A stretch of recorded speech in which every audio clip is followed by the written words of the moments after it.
So half-time in the Premier League at the moment. Villa 2 up at Burnley, Sheffield United 0, Manchester City 0, and a mouth-watering commentary on the way here on 5 Live's Premier League Sunday, kicking off at 4:30. It's Newcastle United against Liverpool. Of course, all the Premier League history, the thrilling matches that brings with it. John Murray and Pat Nevin, both at St James's Park for us this afternoon. Good afternoon, chaps. Good afternoon.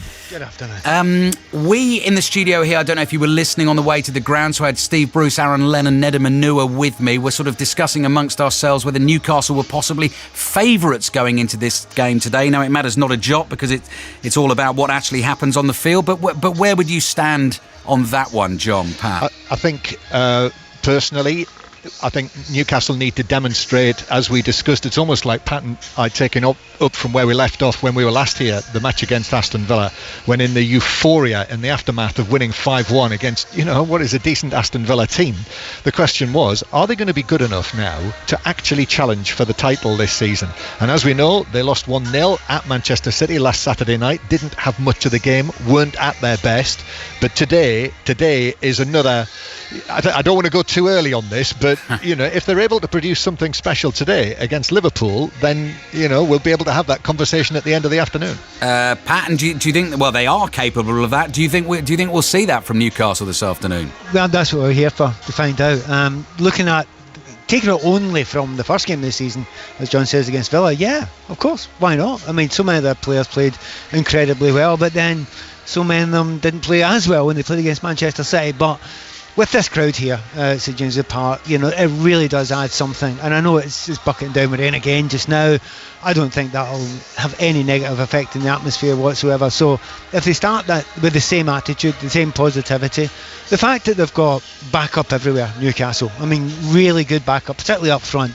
That the players that came on, like Harvey Barnes came on as substitute and he was absolutely superb in the last game. Callum Wilson came on and he scored a goal in the game against Aston Villa as well, and that is after the likes of Isak had done well, as had Anthony Gordon. And so there is plenty of quality here. But have they got the belief? Do they kind of believe they can do it, or do they know they can do it yet? Well, they believe at the moment, but they might know after the end of this game, and that's why this is such an intriguing one. It's not just what Liverpool put out there and the players have got, and I don't know if Liverpool are as strong as they have been in the fairly recent past. However, it's Liverpool. It's one of the top teams in the league without a shadow of a doubt, and also the history. And if you can go and take that history on and not care about it, then I think Newcastle then can be considered as seriously getting close to top. I'm not going to say top one. Top two, mate. Top two. That'll have to do it. Well, Pat, I was saying this on the show earlier today. There was a Newcastle fan, and obviously it's a Newcastle fan, so he's going to give his team the backing. But he was saying on 606 last night, he genuinely feels that Newcastle could be the closest challengers to Manchester City this season. And funny enough, looking at that game today and just sort of comparing the two squads, I just wonder in midfield, Liverpool have got quite a new look midfield, whether Newcastle maybe have the edge there? They might do, but then again, it depends which Newcastle turns up. I mean, Tonali in the first game, one of the best, debuts I've seen for any player in the Premier League for many, many years. He was utterly, completely brilliant. And then you watched him against Man City and he was kind of peripheral. So it's about those players. And obviously Bruno Guimaraes, we know what he's got. Joe Linton, his power, and apparently he's going to be fit for today. So, if you've got that power in the midfield, then they've kind of, they gelled together so well in that first game. And you're looking at maybe Gakpo, McAllister could be back for this one. I think he's after his okay. Suspension. Yep. And Szoboszlai, it is very, very new. And it will in time become a very, very good midfield, I'm sure. But it's still early days for them. So I think this is the one. You're asking me the question, do we know what the answer is? We don't know yet, but this is one of the days you start to get a real idea of what the answer is between the relative strengths of those two midfields. Yeah, it's why we're so much looking forward to the commentary this afternoon. John Murray and Pat Nevin will bring you that from 4:30. We'll speak to them again a little bit later on. I think we can get the team news, can we, from St James's Park? John Murray. Yes, same team again for Newcastle, so all 3 matches this season now, the same Newcastle starting lineup. So Joe Linton, who was a slight doubt, is okay and continues in the team. Liverpool, though, make their first changes of the season to their starting lineup, 2 of them today. Alexander-Arnold is fit, he was a doubt. But there's no Konate, who is out with a muscle injury. Matip comes in for him. A new Japanese signing, Wataru Endo, gets his first start in midfield, and Diogo Jota's the front man who drops to the bench. And it's raining here, Ian Witchell. Please and that means amuse you could be getting wet if you sat low down in that press box. John Murray and Pat, hope you've got the packed a poncho or two. Commentary from 4:30 with Pat and John on BBC Radio 5 Live. This is 5 Live Sport. Listen on BBC Sounds. It's 5 Live's Premier League Sunday. The atmosphere's building at St James's Park for a classic Premier League tie. And whilst it is early in the season, there's still a lot riding on this one. Last year we were disappointed. 2 defeats for us. The one at Anfield, that was a difficult night. The last minute of that game has been replayed in my mind many times. Still not away, and now it's in, and Liverpool have won it. Fabio Carvalho, the very last kick. Newcastle is an incredibly strong team, qualified for the Champions League, super development under Eddie Howe, massive atmosphere there, so this is a tough one. He's had Dinks's, beautiful finish to make it 3-1 Newcastle. Szoboszlai deflected, into Snells, the over shot is there, and the 10 men have a 2-goal cushion. Good early pressure here from Newcastle, and they're not done yet as Anthony Gordon sends it over, 1-0. Super start for Sandro Tonali. Oh, what a pass, oh, and what a finish. Luis Diaz sliding in, but the creation from Salah. You won't see many better passes than that all season. Wow, that's just power football for me. So that should get you in the mood very nicely indeed. 20 minutes away from our final Premier League commentary of the day. It's a big one. Newcastle against Liverpool. Let's head straight to St James's Park. Our team there today, former Chelsea and Everton winger, Scotland international Pat Nevin, and football correspondent John Murray. John, we always say it, this fixture has a real sort of history about it all the way back down through the years. Do you sense another potential classic in the offing today? Well, there is great anticipation for this game today. I'm pleased to say that the rain has eased as well. Still grey clouds over St James's Park, but the anticipation, you can feel it. And I think it's a great slot for this game today. And with a ground like this, St James's Park in the city centre, you did get that feeling that people were flocking to see it. Pat, it feels a little bit like a sort of kind of top 4 arm wrestle very early in the season. Couple of clubs who will very much, quite rightly, fancy their chances of finishing in the top 4. You know, up against each other, flexing their muscles, seeing what each other have got today. Yes, I'm very intrigued to see how Newcastle approach it right at the start of the game. John and I were talking a few moments ago. And what I want to see from Newcastle is fearlessness. You know, the fearlessness that they showed against Aston Villa in the first game. They weren't as fearless against Manchester City, it has to be said. But if you're going to be a top 4 team, and of course they were last season, you know, they finished 4th, above Liverpool last season. But if you want to make that your kind of normal habitat, your natural habitat as it were, you've got to go and attack teams like Liverpool, and you've got to attack them on your home ground and believe in yourself. So I think Eddie Howe's capable of getting that out of his players here. Man City are a different beast altogether. But for Liverpool, you know, they're coming into this game thinking they are pretenders to a throne that we've been on for a long, long time. So there's so much for both of them, and so much for us to learn today. And what have the managers done, John, then in terms of the team lineups? Well, Newcastle, just to go over it again, they are unchanged once again. So the same team for all 3 matches selected by Eddie Howe, despite that defeat at Manchester City last weekend. So Joe Linton's okay, was a slight doubt. There's no involvement at all yet for Lewis Hall, who's the latest arrival this week on loan from Chelsea. He's not on the bench. And Liverpool, Jurgen Klopp has made changes to his starting lineup for the first time this season. McAllister's able to continue after his red card was rescinded this week, but Konate is out, so Matip comes into central defence. That's his first appearance of the season. But Alexander-Arnold is okay, he's recovered from a knock, so he continues at right back. But I think the interesting change is midfield for Liverpool. So for this one here at St James's Park against Newcastle United's midfield, Jurgen Klopp has beefed up his midfield. So the recent Japanese signing, Wataru Endo, starts. This is his full debut after he came on as a substitute last weekend. So Endo with Szoboszlai and McAllister either side of him. And one of the forward players therefore had to make way, and the choice was, interestingly, Diogo Jota is on the bench despite scoring against Bournemouth last weekend and despite scoring 8 goals in his last 11 Premier League appearances. But I suppose if Jurgen Klopp was going to have this little reshuffle, one of them had to miss out. Salah, Diaz and Gakpo start, and Jota is on the bench. Okay, Pat, let's start there then. What do you make of that decision in particular? Endo into the midfield and Jota dropping to the bench? Well, certainly want to see what Endo can do. The thing is, the Japanese players are coming into the British game, but we know what Matoma has done over last season. One of my favourite players to watch in any team anywhere in the world at the moment. But you look up in Scotland as well, there's a lot of Japanese players and South Korean players coming into it as well.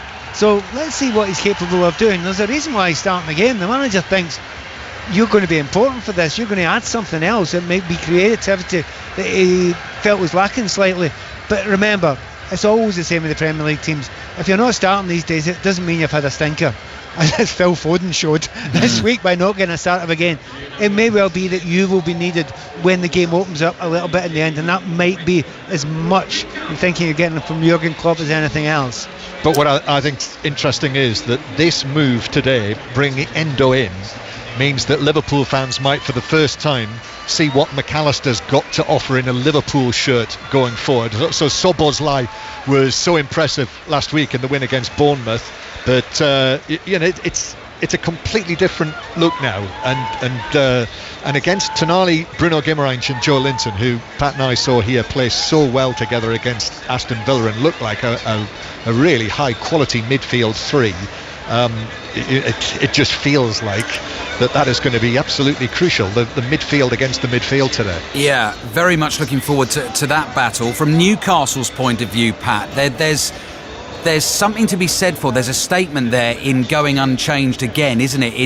In terms of belief, confidence. We have started the season well. Yes, we lost to Manchester City last weekend, but we played pretty well.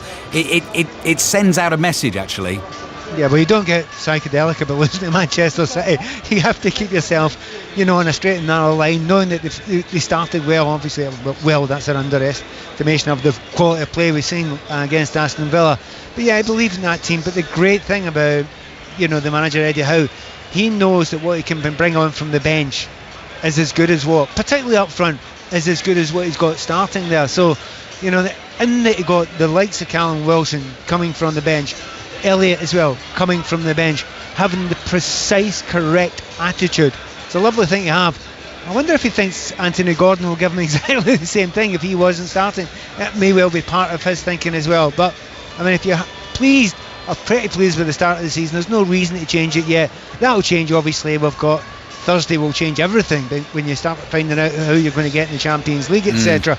But before that, if it's not broken, don't fix it yet. But he can do it, Ali, at the moment, anyhow, because at this point of the season, when it's the easiest ride in terms of fixtures for the top clubs, because they're only, at the moment, this month, August, and indeed next week as well for the clubs who are involved in Europe, they're only playing at weekends. Yeah. So Eddie Howe here can... they were so impressive here in the first match, and okay, it didn't quite work out at Manchester City when they were playing away against the champions, but I think this is Eddie Howe saying this is the team that I consider to be my first choice team right now, but also challenging what is now the strongest Newcastle United squad that he's had to find a way into this team as well. John, in terms of the history of this fixture, so Jurgen Klopp took over Liverpool in October 2015, and the last time Newcastle beat Liverpool was a few months after that. So ever since then, 13 games for Liverpool against Newcastle under Jurgen Klopp, and they haven't lost. I am sure the Newcastle fans in that ground today will be thinking that this is as good a chance as we have had.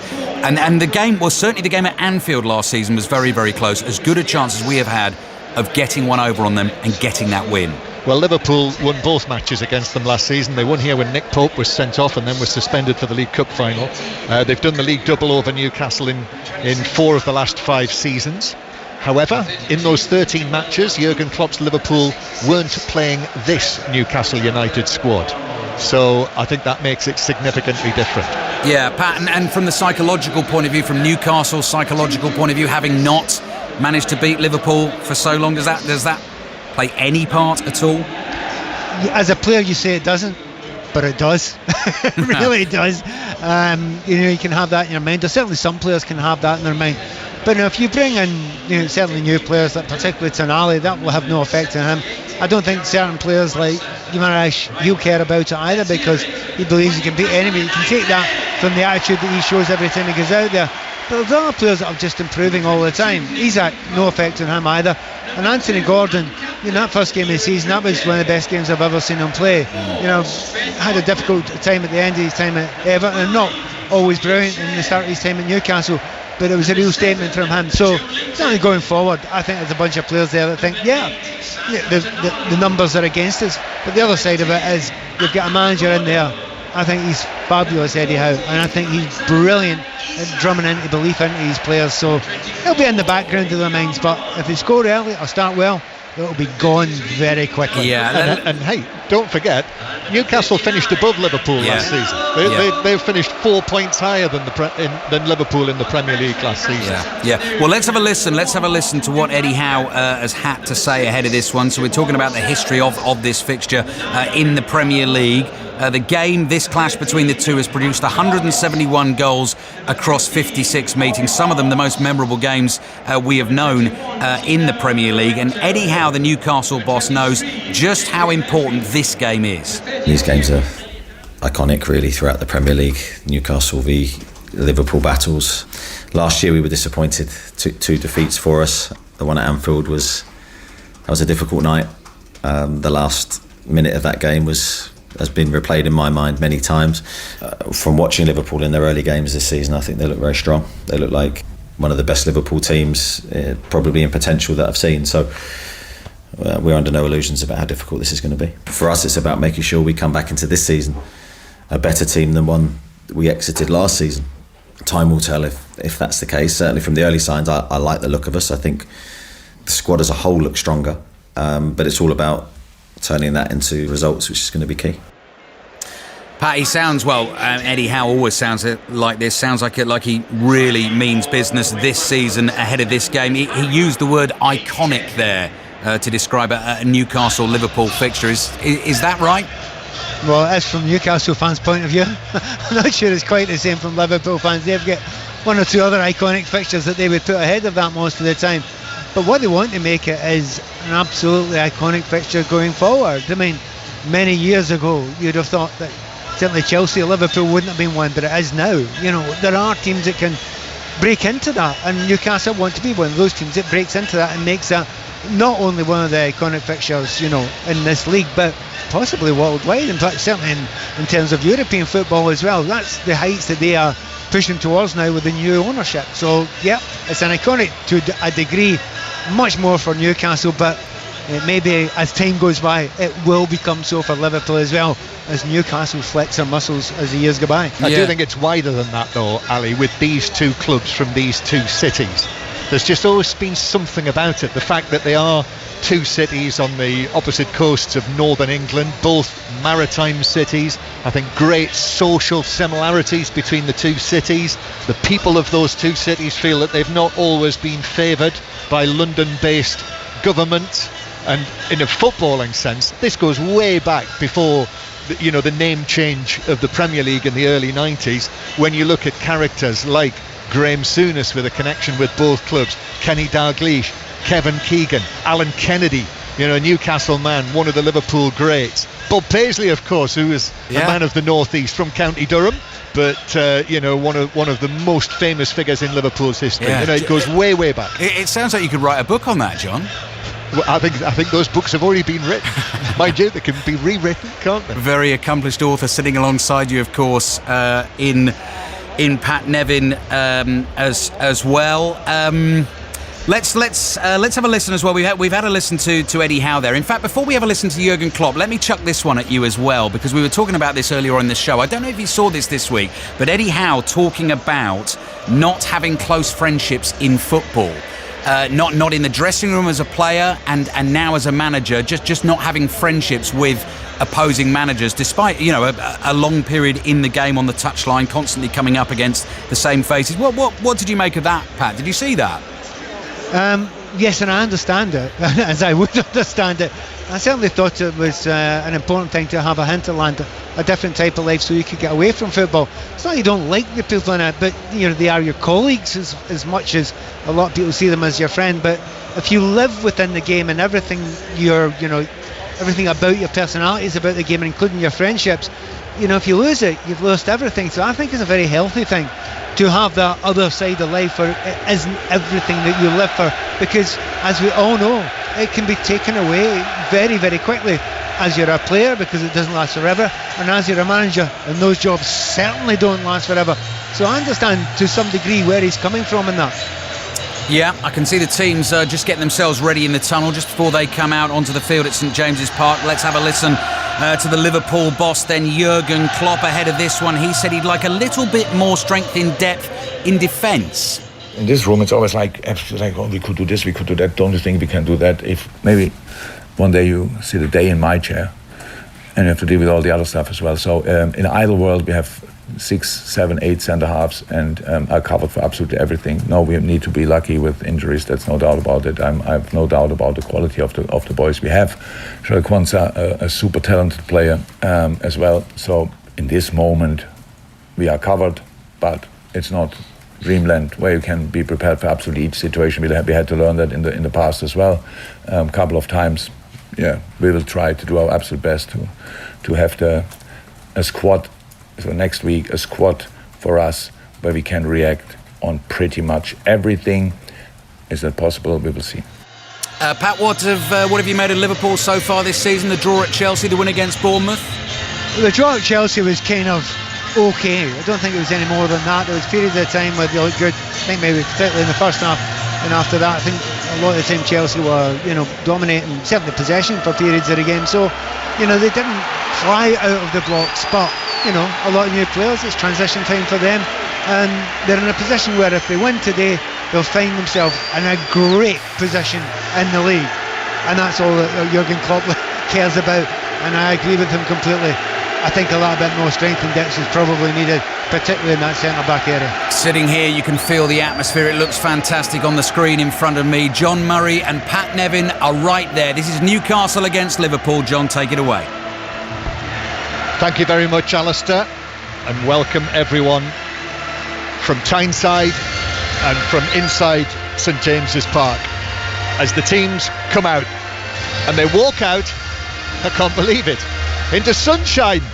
Where's that come from?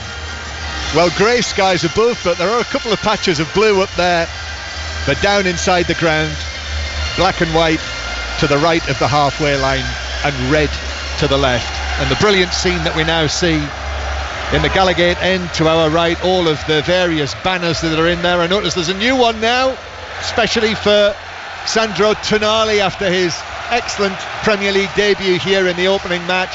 Forza Tonali.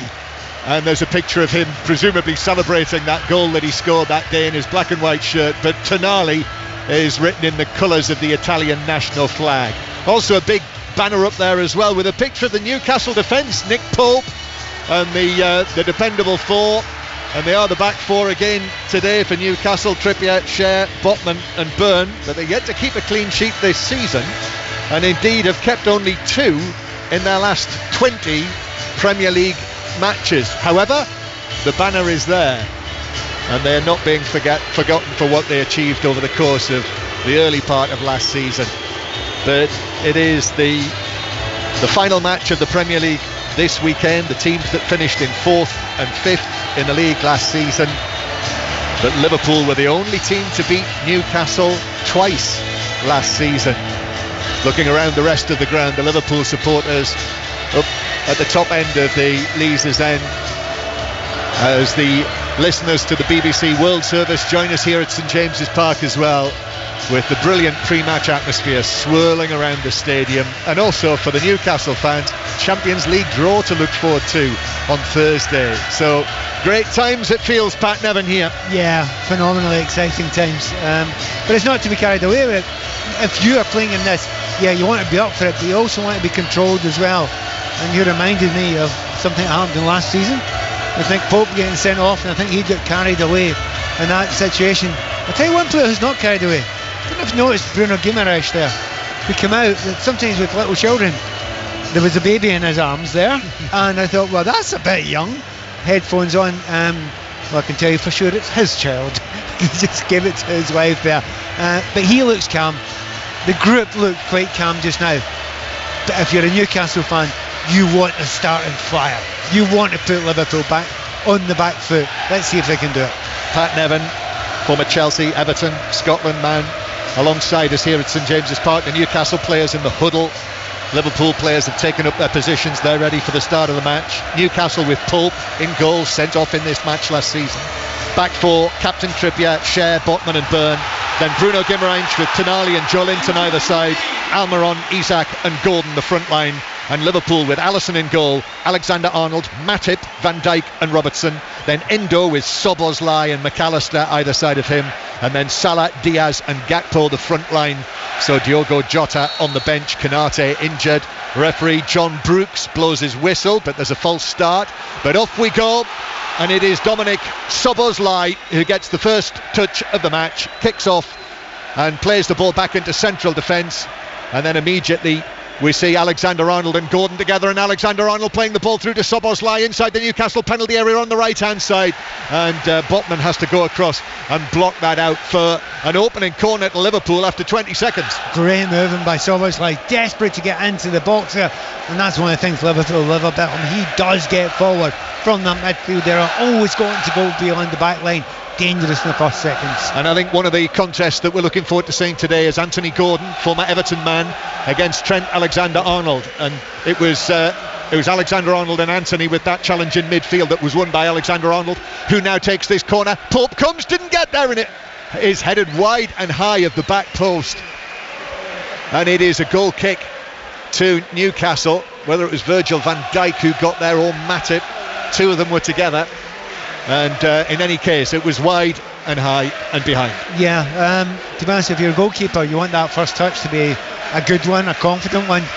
You don't want it to go out and try and punch and miss it completely. So a bit nervy there on the back line. I mean, it wasn't a particularly great cross. It was in an area that he should have been able to come and either collect or punch, but he missed it. Two matches being played in the Premiership in Scotland. Dundee have just taken the lead against Hearts. It's Dundee 1, Hearts 0, and I think we'll be going to St Mirren shortly. The Dutch Grand Prix, by the way, continues on Sports Extra, the delayed Dutch Grand Prix, and the cricket will follow that. Latest in the Super League is Huddersfield 16, Leeds 12 in the 3 o'clock kickoff there.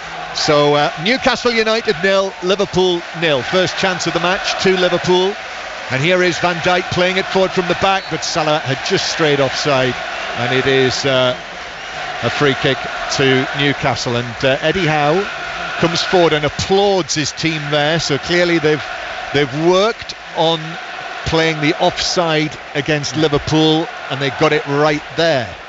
Yeah, it was an absolutely brilliant ball from Virgil van Dijk there, finding Salah. Salah's almost through again, but cut out there in the centre-back position. Yeah, ball played in from the left-hand side. We will go to St Mirren shortly, but Trippier plays it forward, and then Van Dijk comes across and sends the ball away downfield, so Newcastle have it at the back. And the reason why we are going to Gavin Wallace at St Mirren is... They have scored, John. St Mirren 1, Aberdeen 1. It was a penalty. Ryan Strain with a cutback. Angus MacDonald handled inside the box, and Greg Kiltie after a VAR check. As cool as you like, sent Killarus the one way. This second half has got everything in it. St Mirren 1, Aberdeen 1. Newcastle United 0, Liverpool 0. And Alisson passing the ball out from the back. Here's Matip, first appearance of the season, playing the ball infield towards Gakpo, who was caught. And that is a free kick. John Brooks, free kick just forward and right of the centre circle for the visitors to Tyneside in their red kit with the white trim. And here is the new signing, Wataru Endo, came on as a substitute against Bournemouth last week, the number 3. 30 years old he is, so he's no youngster, captain of the Japanese national team. You might remember watching him at the World Cup, or indeed listening to him in our commentaries signed from Stuttgart for somewhere in the region of £16 million and playing as the middleman in the midfield. So McAllister and Szoboszlai do have that licence. You can actually see them, Pat, can't you? Both in very advanced positions as Newcastle have the ball at the back. Yeah, intriguing to see how it works. I think Endo looks like he's going to try and be the deeper of the two most of the time. Very interesting thing which Matip's doing with Trent Alexander-Arnold just now. You know that Trent's going to try and go into that midfield area as often as possible, but now and again he's dropping into centre back and allowing Matip to go, asking a lot of questions about Anthony Gordon, who looks quite confused by it at the moment. Tonali now playing it forward for Newcastle, but that's overhit and the ball runs away out of play. Does it run out of play? Isak's chasing. No, it stayed in play, so it had to be played in from the far side by Van Dijk back to goalkeeper Alisson. And of course this has been a feature, Alexander-Arnold playing this role that Pat Nevin was talking about there, as he is now. He's stepped into midfield alongside Endo. I thought he played it very, very well against Chelsea in the first match of the season at Stamford Bridge, Pat. I mean, it's funny we watch so many people doing it when we noticed Manchester City have been doing it for a long, long time.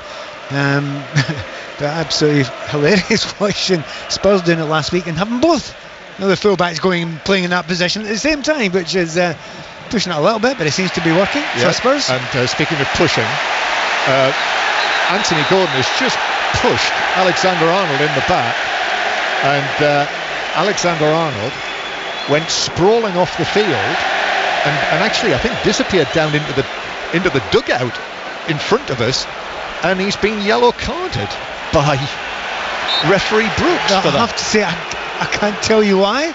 Did he say something? Did he approach one of the officials? Well, unless he feels that was for simulation, but he was definitely pushed in the back. So it's a yellow card for Alexander-Arnold. Liverpool come forward down the right hand side. Salah, that's lovely, goes past Burns so easily, now into the penalty area. Burns done well. Burn caught up with the Egyptian king, went past him, and big Dan Burn got a foot in, and then Gordon is pulled back by Alexander-Arnold, who's just been yellow carded, and Van Dijk comes across and is pointing to somewhere else, almost as if he's trying to take the referee's attention away from Alexander-Arnold, who was yellow carded seconds ago. Jurgen Klopp has now come across to the fourth official. Eddie Howe's out on the edge of his technical area with his hands on his hips. Kieran Trippier's now, as the Newcastle captain, come across. So both captains are there, and Alexander-Arnold is being spoken to firmly by John Brooks, and is given what we have to presume is a final warning, and he stays on the pitch. 100% a final warning. There was an elbow raised, definitely. Caught Gordon. Now, it wasn't a hard one, it wasn't a brutal one, but you don't do that seconds after you've just got a yellow card and Gordon's getting away from him. We're interested in that battle. It's becoming more interesting already. Well, I'm pleased I mentioned it now, Pat. Yes. Newcastle 0, Liverpool 0 is the score. This is 5 Live on our Premier League Sunday, our second commentary of the day. All the matches covered, all the top football. World Service are with us. Listen as well if you're on the move on this, what is in certain parts of the country a bank holiday Sunday weekend afternoon. Here's Endo heading it forward, out to the left hand side. Robertson's onto this, but Tonali into the challenge on him, and this is warming up now after the early tussles involving Alexander-Arnold and Gordon, and Newcastle go all the way back to the edge of the penalty area to Cher. Long right-footed pass from Cher. This is for Gordon to chase. Alexander-Arnold chasing him. Ball runs into the full-back position. Now Gordon faces the play, takes on Alexander-Arnold, who leans into him, uses his body, uses his arm as well, legally, and then it's up towards Gakpo, who's beaten on the halfway line by Botman. Frenzied stuff. Now McAllister, the World Cup winner, the Argentine. Alexis McAllister, sent off last weekend.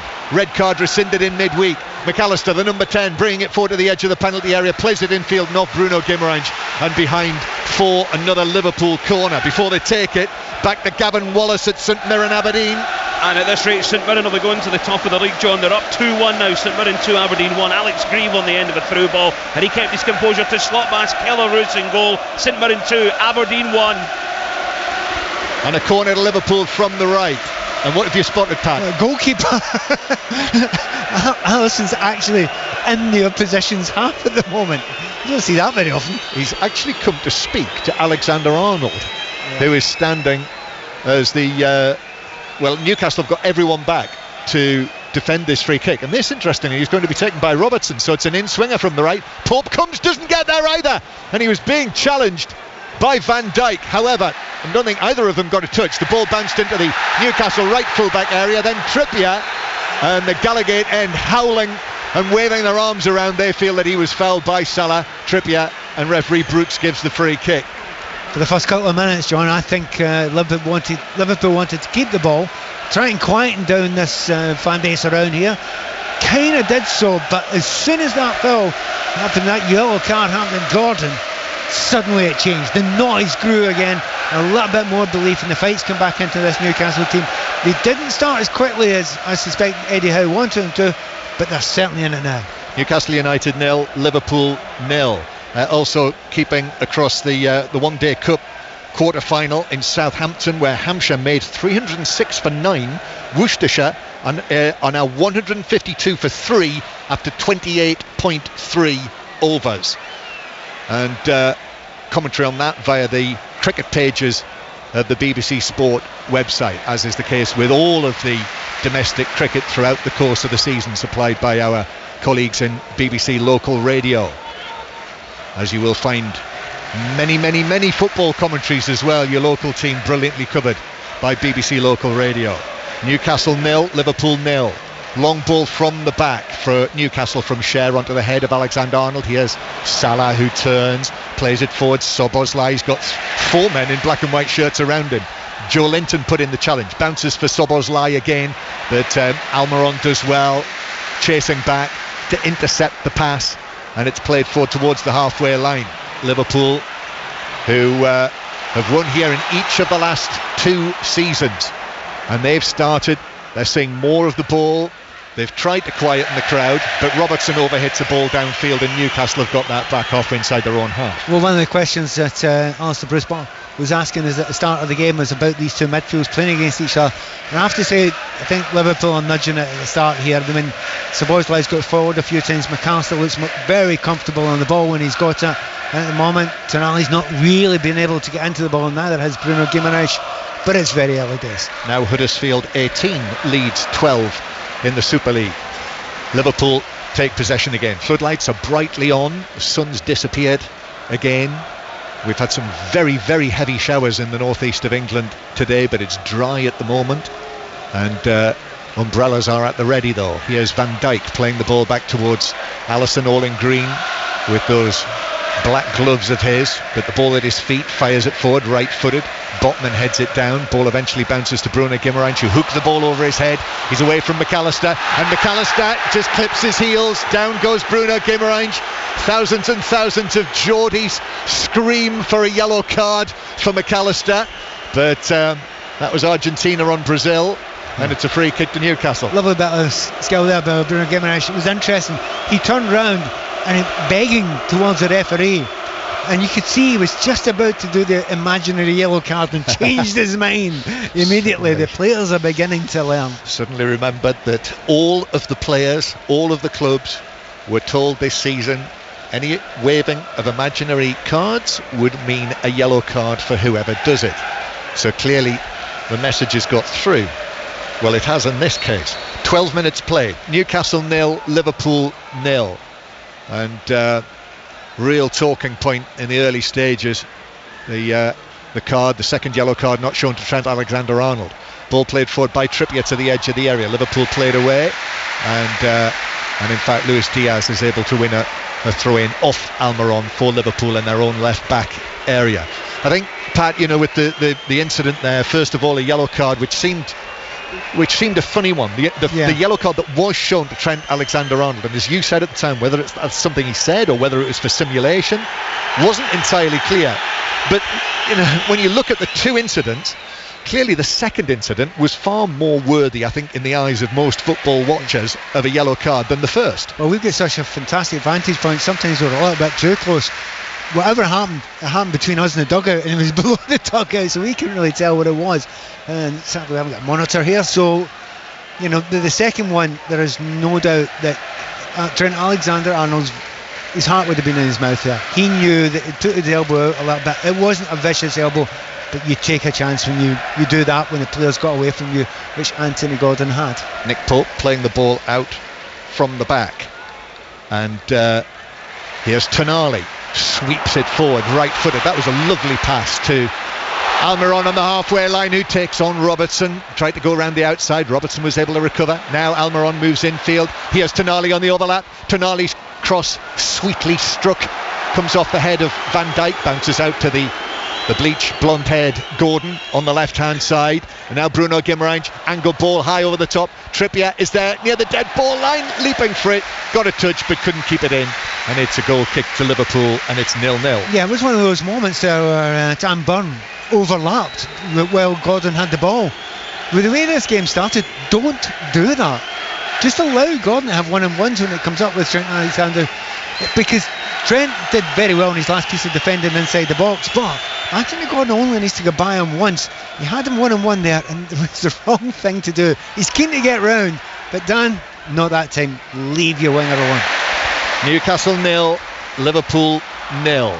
After it finished earlier. Actually a real thriller. We were listening to Ian Dennis and Paul Robinson sitting here in the commentary position at St James's Park. Sheffield United 1, Manchester City 2 it finished, so 3 wins out of 3 for the defending champions. After Rodri's late winner, we'll have interviews from that match at half time on 5 Live. And Burnley 1, Aston Villa 3, so another good win for Aston Villa as Bruno Guimaraes tries to play it through near the edge of the penalty area, bounces to Gordon with a touch. Here's Isak, and now Joe Linton sweeps it goalwards from an angle near the edge of the box, but with the bend he actually bent it back into the chest of Alisson, who was able to make the catch. Right in the midst of that there was just one little piece of skill by Isak. Everyone slightly panicked, the ball's zipping about, comes to Isak with 3 players around him. No, calm, take the ball, drag a few players towards him within seconds, and then he lays the ball wide. He is a class act when he gets the balls at his feet. Play is moving smoothly from end to end here on what is currently a dry afternoon here at St James's Park. We're watching it from quite a low level. 2 managers just beyond the roof of the dugout, which is dappled with spots of rain. Here's Gordon now as Newcastle come through the middle, takes a shot, took a deflection which took a bit of pace off it, but took it wide of Alisson, but he was able to move down to his left and dive and hold on to the ball. I mean, Gordon's trying to get the ball all the time now. He's really, I mean, it's the winger's dream, isn't it? You know that guy's marking you, he's got booked right at the start. It's not Storm Alexander-Arnold now. Good play, Alexander-Arnold headed the ball past his man and then tried to take it on, which he did down the right wing, but Dan Burn did his job and was able to take the ball away and pass it away for Newcastle. Well played, Alexander-Arnold. That was a great touch there. Great thinking, quick thinking. Now Luis Diaz on the left-hand side. Luis Diaz into the penalty area. The angle's tight. Defenders there. Shoots. Pope makes the save and pushes it around the post for a corner. That's the first chance that Luis Diaz has got to play on that left wing, running straight at Trippier. Had him turning his back. That's the one thing you love to see as a wide player.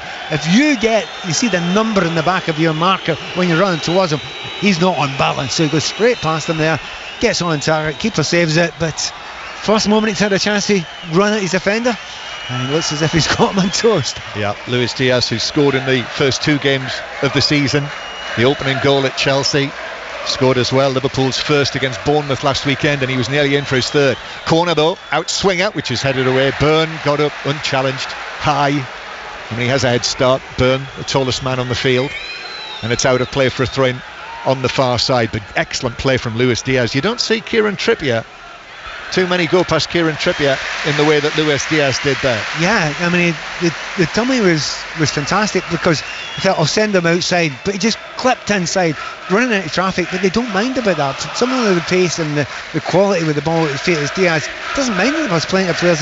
He knows in the box that he could be tripped up, so he kept on going. He was unlucky not to finish it. Newcastle playing out from the back, hence my exclamation, because Salah almost blocked the pass from Botman, but it put it behind for a goal kick to Newcastle. You've done well as well, Pat. You noticed that I was trying to remember a password to get onto an app to find out why it was that Alexander-Arnold was was yellow carded, and you've successfully done that. I was able to remember the password, the bane of everyone's lives at the moment. I think I only have about 380 different passwords. Anyway, the result of that is it was a yellow card for a delayed restart by Trent Alexander-Arnold. That's why he was booked. And it wasn't a huge amount of delay, but all you need to do is hold on to the ball. Yeah, and that's clearly what he did. I mean, I think it was out of our sight where he was slid off the field. But the original point was, I thought he'd been shoved over by Gordon before he went off the field.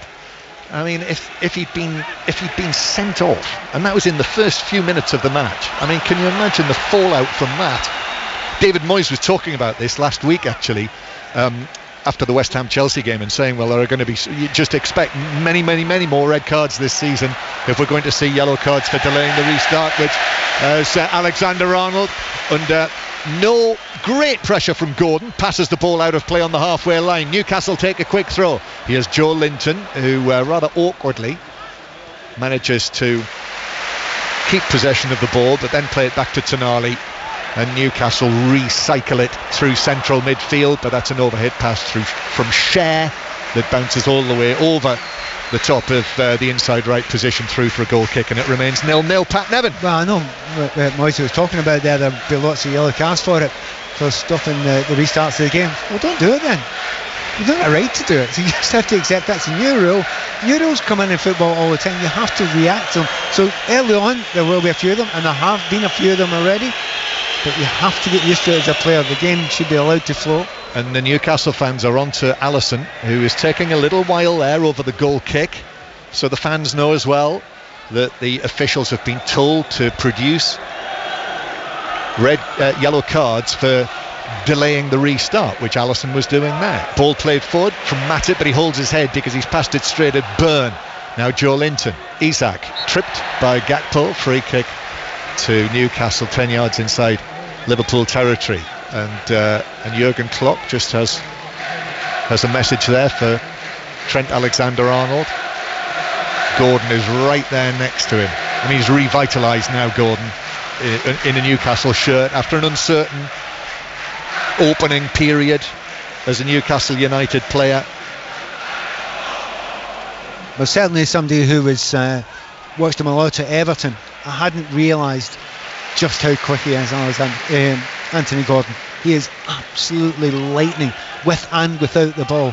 He is showing it this season for Newcastle. Just 16 appearances last season after he joined from Everton for big fee, 45 million pounds. But he started this season in the team, excelled pre-season, and he's up against Alexander-Arnold today. It's Newcastle 0, Liverpool 0. Long ball forward, and Pope comes out of his penalty area, not too far away from the place where he was sent off for handling the ball outside the box in this match last season when he was up against Salah. On this occasion, though, he did have Dan Burn there as well for help, and Burn was able to look after Salah, and it was put out for a throw into Liverpool on the right-hand side. So still 0-0. Mentioned the latest in the One Day Cup. Also the big day in the 100 continues, and the latest on that comes from Atif Nawaz at Lords. Well, we have a winner in the women's 100 competition 2023. The Southern Brave come out on top after two times falling at the last hurdle in the first two competitions. This time their third final in a year. They've been successful. They win this match by 34 runs, successfully defending their 139 for 6. Danny Wyatt starring with the bat, and an all-round effort with the ball. Charlotte Edwards, the coach, is thrilled. Anya Shrubsole's family members in the crowd watching her play her last game here at Lords. They're about to lift the trophy here at the home of cricket. A huge moment for the Southern Brave team as they win the women's 100 by winning the final over the Northern Superchargers by 34 runs. And the men's to come. It's on Sports Extra. Watch it on the television as well on the BBC. Here is Joe Linton, 0-0. Joe Linton turns, does well against Endo. Then Tonali hits a pass that Almiron's going to do well to keep in, but he couldn't, even though the ball was bouncing. He managed to hook it back, but out of play for a throw into Liverpool near the edge of their own penalty area. And here is Endo again in the action. In the midfield, Liverpool have gone from Hendo to Endo. Throw in for Newcastle on the far side. Here's Trippier, little ball in field to Bruno Guimaraes. who has that speckled effect with the bleached blonde hair at the start of this seaon. As Byrne goes back to Botman in the centre circle. To his right to Cher. And then Bruno Guimaraes again forward to Tonali. He went down very easily under the challenge of Van Dijk. No free kick. Liverpool come forward. Gakpo to Salah. Salah now up against Byrne. Cuts in field. Left foot shot. Curling straight at Pope. Slightly above his head. And the Newcastle goalkeeper just patted that down and then underarmed it out. And Newcastle are on the move through their captain Trippier. Over the halfway line he goes. Now Almiron takes it up. Gives it back to Trippier. Trippier returns the pass down the line. Almiron now cutting into the penalty area, taking on Van Dijk, goes for the byline, cuts back, left-footed cross. Endo heads that away for Liverpool, and then McAllister on the edge of the box turns it back to Van Dijk, who controls it instantly, even though it's hit at him from 7 or 8 yards away, at pace by his own teammate McAllister, and cleared it away, 0-0. Great willingness for Almiron. He got the ball deep. There wasn't anything on, played it back, played it 1-2, and went into the box. It was flying, and I think it had to been anyone else other than Virgil van Dijk in front of him, he'd have tried to take him on. He took one look and thought, nope, I'll come back. Didn't go past him, and Van Dijk, not only a brilliant player and calm under pressure, but he spooks players, doesn't he? Maybe think, I can take some players on, but others I'm not too sure about. Yeah, it's as regular. Oh, Gordon's in. He's beaten Alexander-Arnold to the edge of the area. Gordon scores. Strokes it past Alisson as he came out. A little slip from Alexander-Arnold. Gordon was in, away past him, and it's 1-0 to Newcastle, and that's 1-0 for Gordon over Alexander-Arnold too. And Newcastle, St James's Park celebrates the opening goal. 1-0 against Liverpool.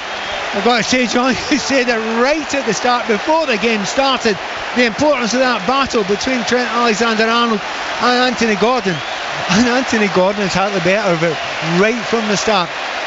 Booked really early on, but Gordon's pace constantly in behind there. He's not getting any protection whatsoever. Trent Alexander-Arnold, purely because that Mo Salah, the winger, won't come in front of him. And it always looked like if anything was going to come in this first half, it was going to be Gordon, and it is. And by the way, it could have been a sender off there as well, because Trent Alexander-Arnold tried to pull him back. Just escaped him as the ball was played back to Alexander-Arnold. It just ran under his foot. He was trying to control it, Alexander-Arnold, but didn't get the touch on it. It rolled under his boot, and in that instant, Gordon was past him, onto the ball, running through the middle, one-on-one, and did well, tucked it away. Alisson going down to his left, but Gordon finished well. Only his second goal for Newcastle United in a competitive match.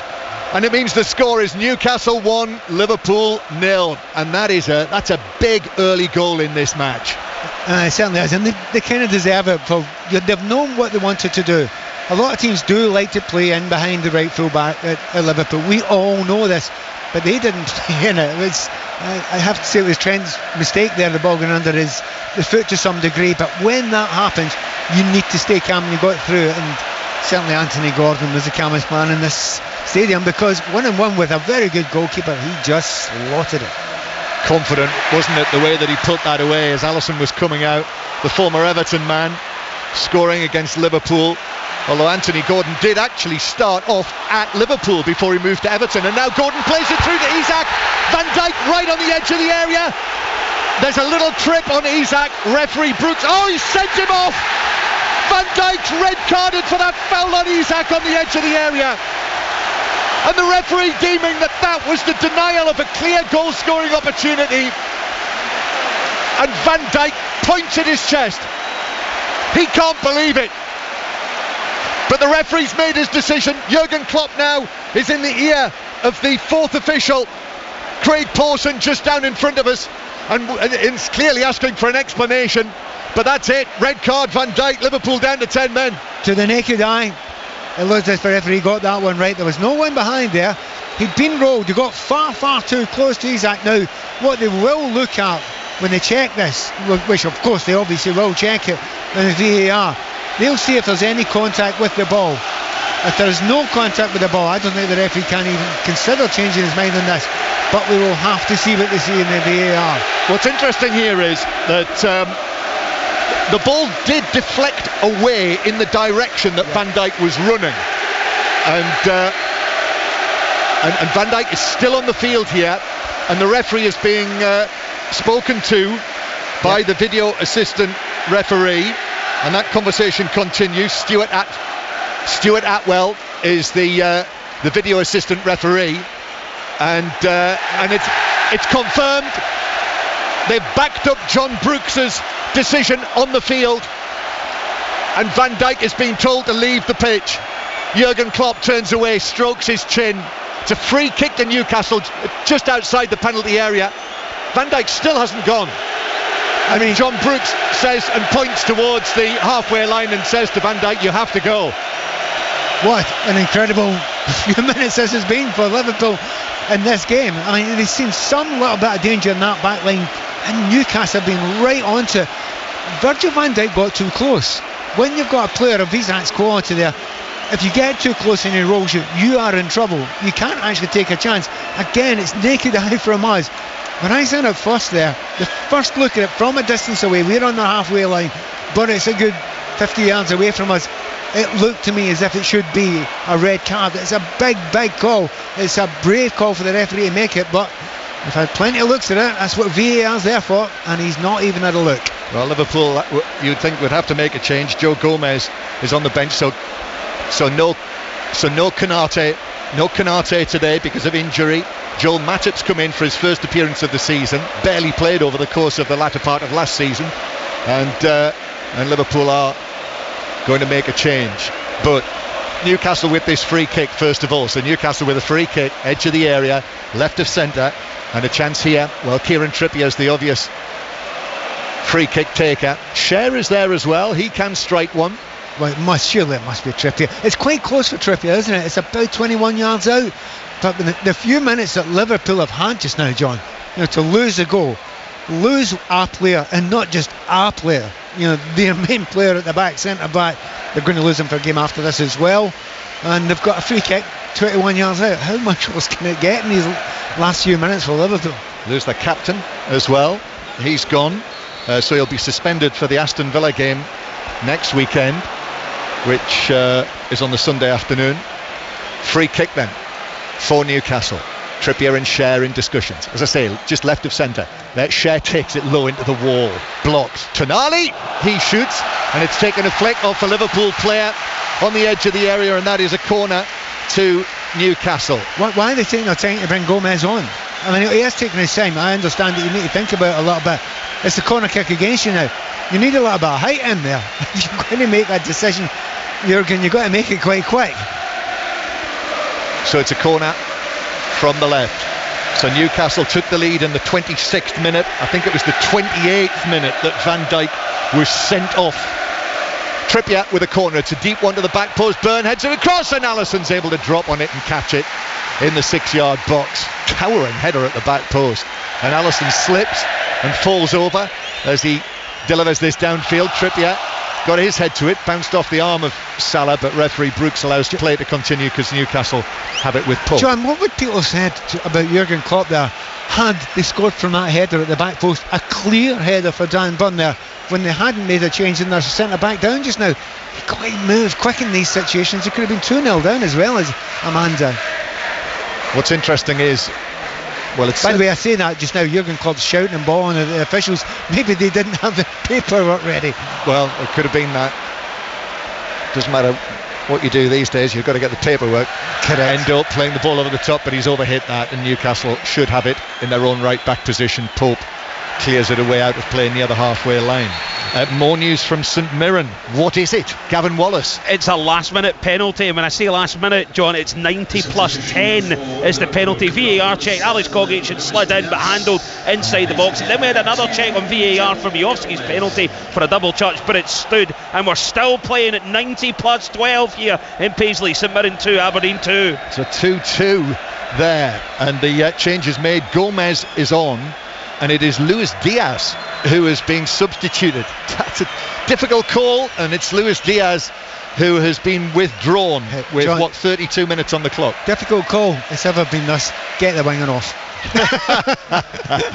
That's the former winger, Pat Nevin, And Newcastle 1, Liverpool 0. The Dutch Grand Prix is over. And just to warn you, we are going to go there if we get the chance. But I know that some people like to avoid it. Although, as I always think, if you don't want to know the result of live sport, why would you listen to 5 Live? But anyway, here is Liverpool coming forward. Robertson playing the ball back in field. Indo back out to the left-hand side. And then it comes back to the Japanese. Okay, hopefully those who don't want to know have tuned out. And it was won by Max Verstappen. Liverpool again near the edge of the penalty area. Salah. Now turn, Gakpo, nice footwork, out to the left-hand side. Ball crossed in by Robertson, but Pope comes and makes the catch above all of those heads, whether in a red shirt or a black and white. And the score, Newcastle United 1, Liverpool 0, and Liverpool down to 10 men after the sending off a straight red card for their captain, Virgil van Dijk, for what was deemed by referee John Brooks to be a foul on Isak on the edge of the penalty area when he went to challenge for the ball. But it was deemed to be the denial of a clear goal-scoring opportunity and a red card. So Gomez is on, and here's Gordon, the goal scorer for Newcastle 2 minutes before Van Dijk was sent off. Down the left, Joe Linton then in field, and then Botman takes it to his right. And Cher wanders forward with the ball into the Liverpool half. Lovely ball from Bruno Guimaraes out to the right-hand side to Trippier. Trippier's ball deflected into the area. Tonali's onto this, but the defender was there as well to block it behind. It was Endo actually who was back in there to block it behind for a corner to Newcastle from the right. In the Super League, it has finished Huddersfield 21, Leeds 12. Corner for Newcastle from the right. We're going to go back to St Mirren in a moment. I think it may be over now. We'll find out in a moment. But Trippier to take this from the right-hand side. Raises both arms. Plays it low in towards the near post. Almiron gives it back to Trippier. Trippier up against Robertson. Then clips it in towards the back post. That's headed away by Alexander-Arnold. It comes out! Oh, what a save from Alisson! Taken down and volleyed by Gordon, I think it was, who pulled it down and hit the volley. And Alisson diving to his left somehow kept that out. Honestly, that is one of the best saves you will see this season anywhere at all. I thought it was definitely going into the back of the net there. He has levelled it. He's gone to his left-hand side, hit it off the crossbar. That always makes it look a little bit better as well. What a great save. Corner again then. Trippier into the near post. Headed out. Then a volley back in by a backing away Almiron. But that dropped wide of the post and behind, and it is a goal kick. And Alisson's kept them in it now. He has, and so many things now. Liverpool have to get this together. They've put themselves back into what looks a little bit more like a 4-4-1 formation. Salah's playing up front, so they'll still be hard to break down. The problem is they should be hard to break down. But Newcastle, I mean, they're loving this. They see blood. They see that red blood there, and they want to go for it. And for all the fact that they're a goal up, and the fact that the captain's off, Trent Alexander's walking a tightrope at the moment, and every time Anthony Gordon gets the ball, he looks as if he's going to do it. Alexander, there's lots of problems just now for Jurgen Klopp to figure out. He just wants to get to half-time. That was Gordon with the volley there, wasn't it? I actually thought it was Almiron, but we don't with the initial effort, yeah, that's what I mean. That was saved by Alisson onto the post. The difficulty is we actually haven't got television screens today, which is because of the torrential rain earlier. They decided for safety reasons not to put the televisions out. Ball in from the right hand side from Trippier, but that's all the way across into the full back position, hence the reason we've not actually seen the Van Dijk challenge on Isak that led to his red card, other than with the naked eye. Bruno Guimaraes playing it in. Alisson comes and gets the punch, comes out to Trippier on the right, back to the edge of the area, shot from Almiron in the D, left-footed, but he sent that wide and high, well wide actually, and a goal kick to Liverpool. Do you know what, Jurgen Klopp just now, he is very, very worried at this point in time. They cannot get out at the moment. There's chances being created, half chances, but full chances as well. And at the moment, they're just trying to slow it down. But you cannot do that in the modern game, because you'll get a yellow card, and Alisson's taking a chance there. Although the referee, it would be a brave man to start sending off more players just now, having sent off the captain of Liverpool. Pat, you're right, it was Almiron with the shot that was saved by Alisson onto the onto the post. So good spot that. I must say I'm looking forward to seeing the challenge again. Yeah. I would like to see, if indeed Van Dijk got any of the ball with that challenge, as it was sent forward to Isak now for Newcastle, but he can't keep that in, sprinting out to the right hand side, and it is a throw into Liverpool halfway inside their own half. And of course Isak's thinking, well, great fun now, I've been playing against Van Dijk and now I've got Matip and Gomez, and that's by a long way away from first choice centre backs that Liverpool want on there. And when he's thinking, get the ball to me as much as you can, I feel they'll get the pace of those players. He's running into really interesting areas, almost got away there, and as we speak I'm trying to see who that was. It went down. Gakpo's gone down. Yeah, foul on Gakpo, free kick to Liverpool, 10 yards inside their own half. It just looks shaky, that back line just now, doesn't it, for Liverpool? Very, very shaky indeed. And well, I say that Isak's wanting to get the ball every time. Anthony Gordon, he wants the ball every single time. I can tell you for sure Callum Wilson's sitting down there thinking, get me on here. I think there's chances. Well, in this match last season, infamously really from a Newcastle point of view, Newcastle had a man sent off in the first half, Nick Pope, who then missed the League Cup final.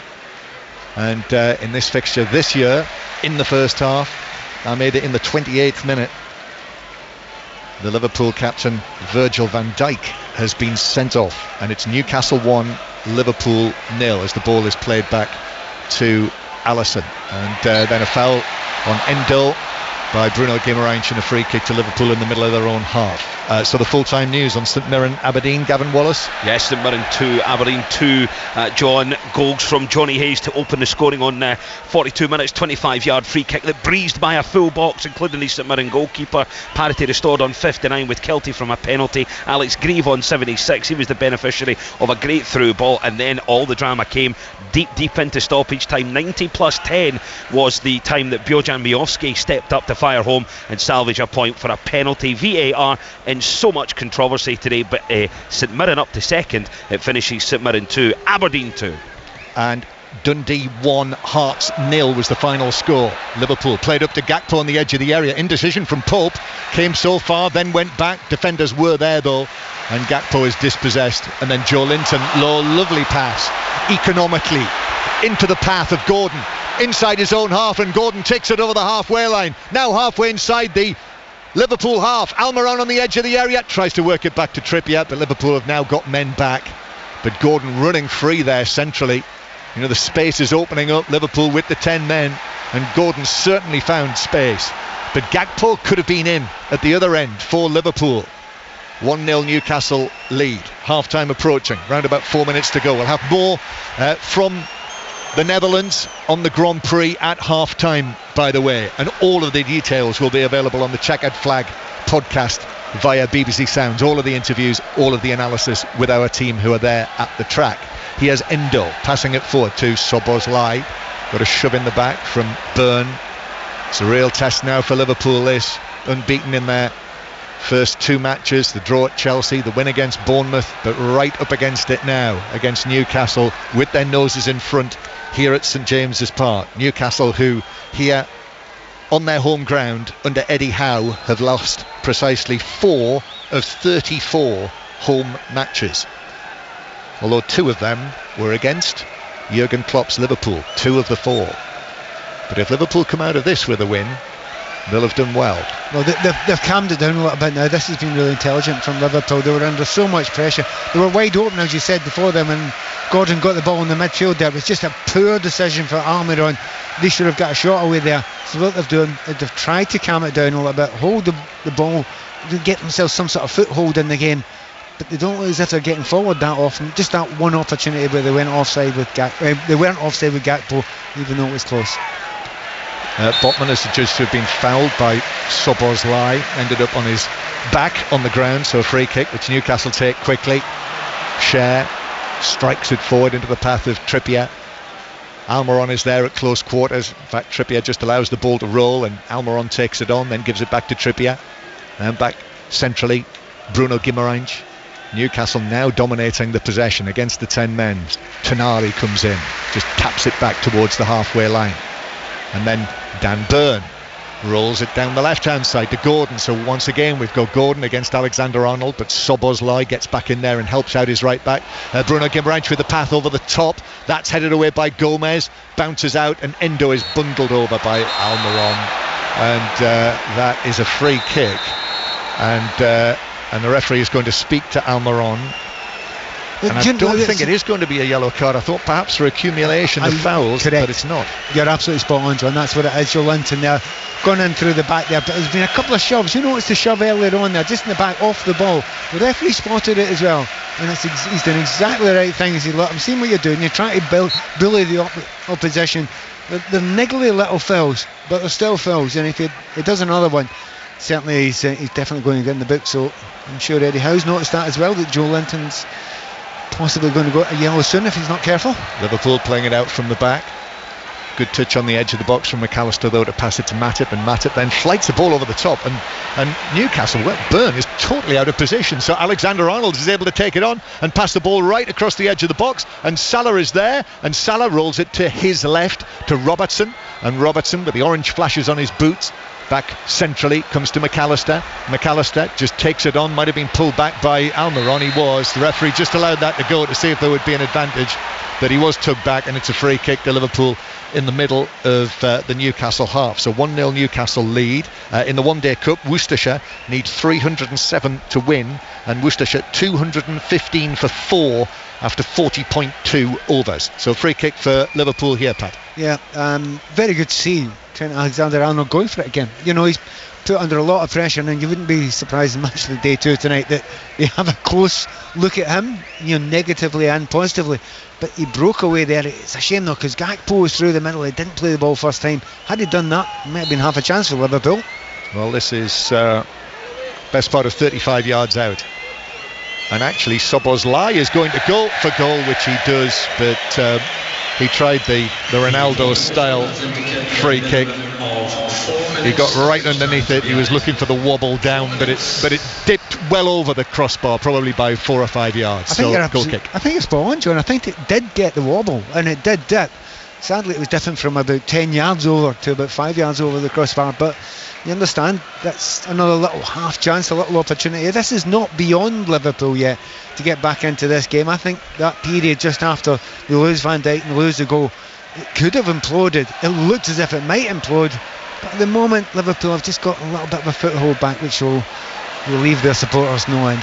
Well, this is the Premier League on 5 Live and the World Service from BBC Radio, and we're watching McAllister, who's been fouled by Joe Linton, and it is a free kick to Liverpool, just nudged over. He's already had the warning. I think he's going to get away with it. And Jurgen Klopp, I think you can imagine, Jurgen Klopp has come across again to Craig Pawson, the fourth official. It's only a free kick, and Joe Linton now plays it towards the edge of the area, and played back by Botman to Pope, with Salah not far away. A couple of dicey moments for Liverpool. It's all, for Newcastle at the back, it's almost as if they've got Liverpool in their heads as Tonali trips Gakpo, and that's a free kick to Liverpool 10 yards or more inside the Newcastle half. Do you know that it's the psychology we're talking about before the game? It's Liverpool. You just wonder if it was anyone else here, or most other teams here, Newcastle will say, right, we're going for it now, we're going to hammer this, we've got an extra man, we're playing well, we're creating chances.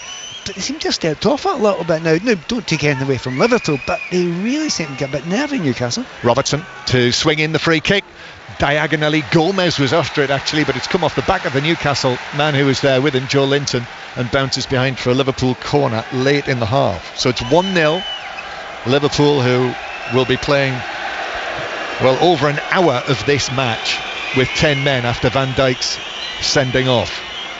So a corner from the right.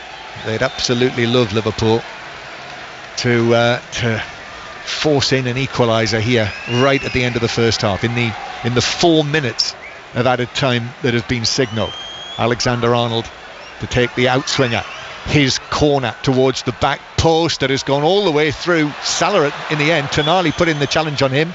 Salah was appealing to the referee, and now on the edge of the box, excellent work from Szoboszlai in between two Newcastle men, and then McAllister goes down on the edge of the area rather theatrically. Referee Brooks is not buying that, and Tonali's able to take it away. Szoboszlai's chasing him out to the right hand side, change of feet to go past Gomez, then down goes Tonali, and he does get the free kick.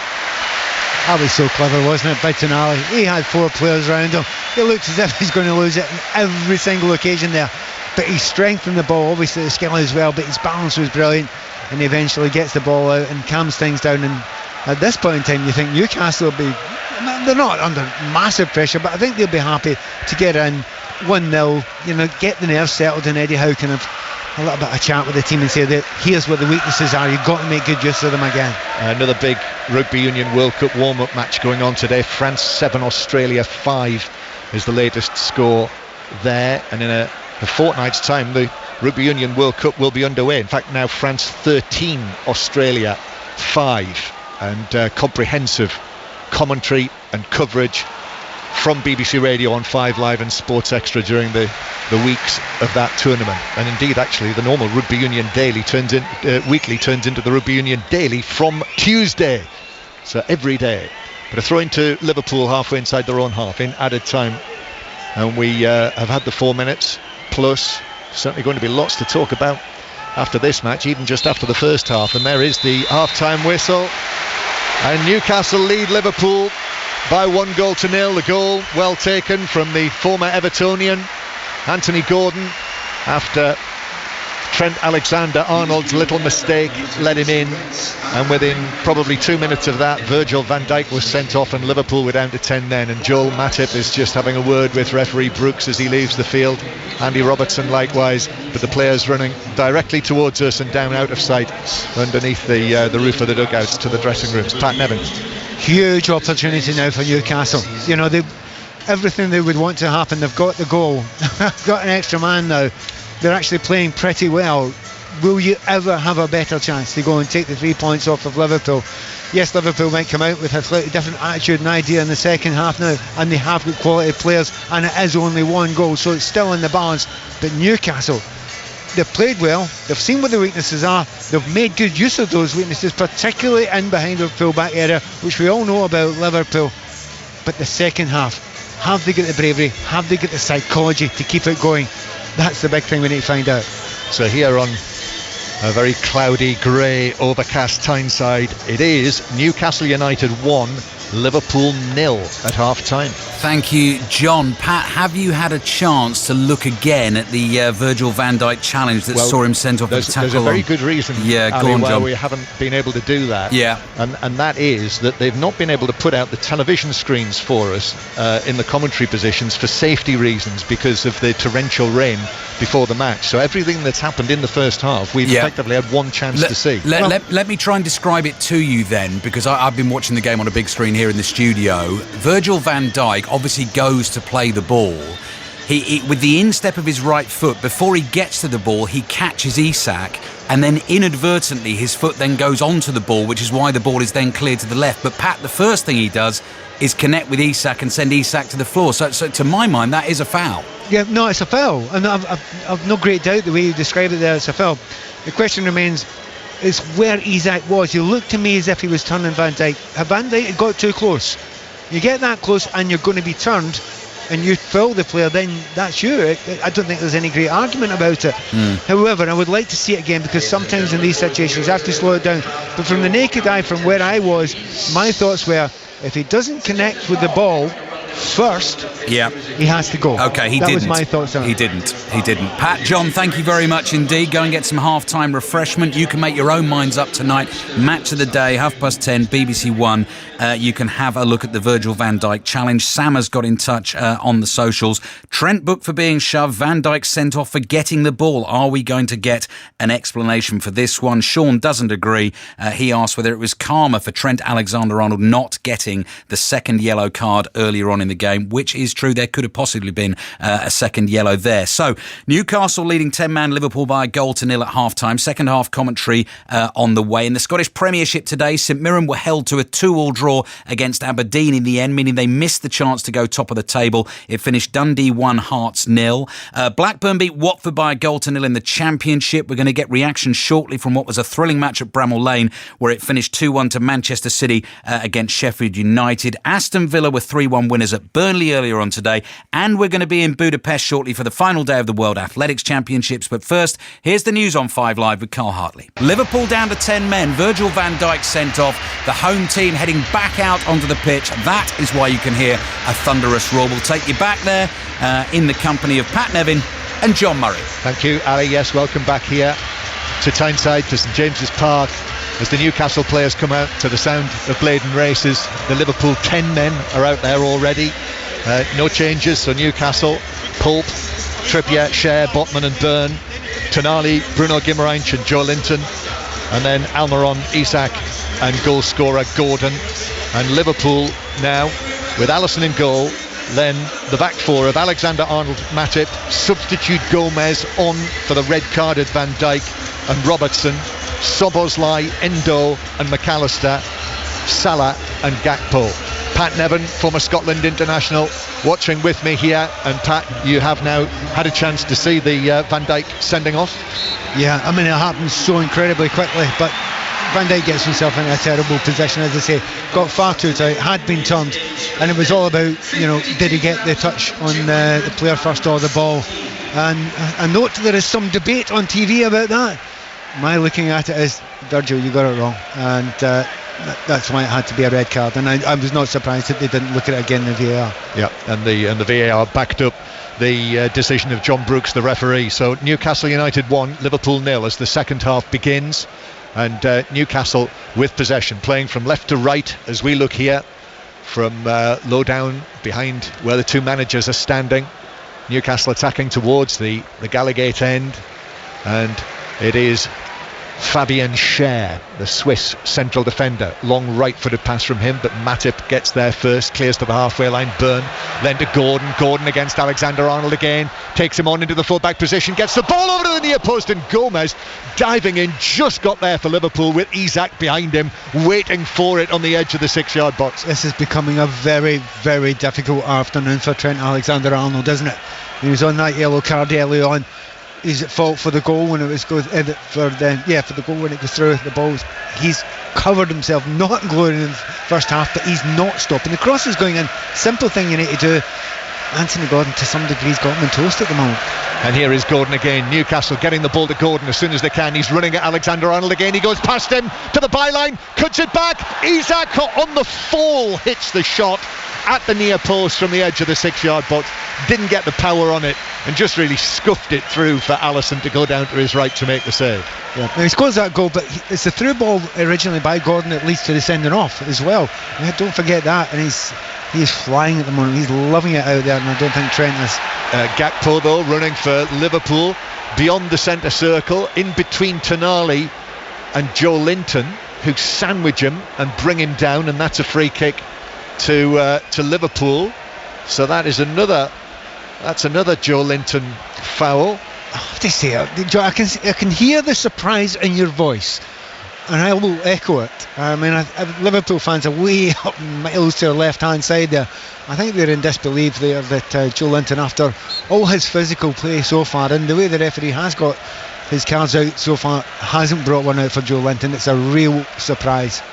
Alexander-Arnold to take this free kick. Lines open for 606 on 5 Live now, but the World Service are with us too, listening from all corners of the globe. And Alexander-Arnold takes this free kick over everyone inside the penalty area, and it bounces harmlessly through for a goal kick. So yes, if you have just joined us, Alexander-Arnold could easily have been sent off early in the match for a second yellow card, having received one already just minutes earlier for delaying the restart. So that's a talking point for 606, let alone the Van Dijk sending off. 08085 909 693 to talk to Robbie Savage and Chris Sutton. And just to let you know, John, I did see that as well down there, and that was quite harsh, because he's rolled back on towards the dugout, and he's just threw the ball backwards towards the field. And it's one of those ones where it's not an obvious throw it away and try to waste a huge amount of time. It was an incredibly harsh yellow card, and I've also had a chance to see what was allegedly an elbow by Trent Alexander-Arnold. Nothing in that at all. Nothing in that. So you can understand why there wasn't a second yellow. Yeah. And also we did feel that perhaps Gordon had pushed Alexander-Arnold off the field in the first instance, which led to that yellow card.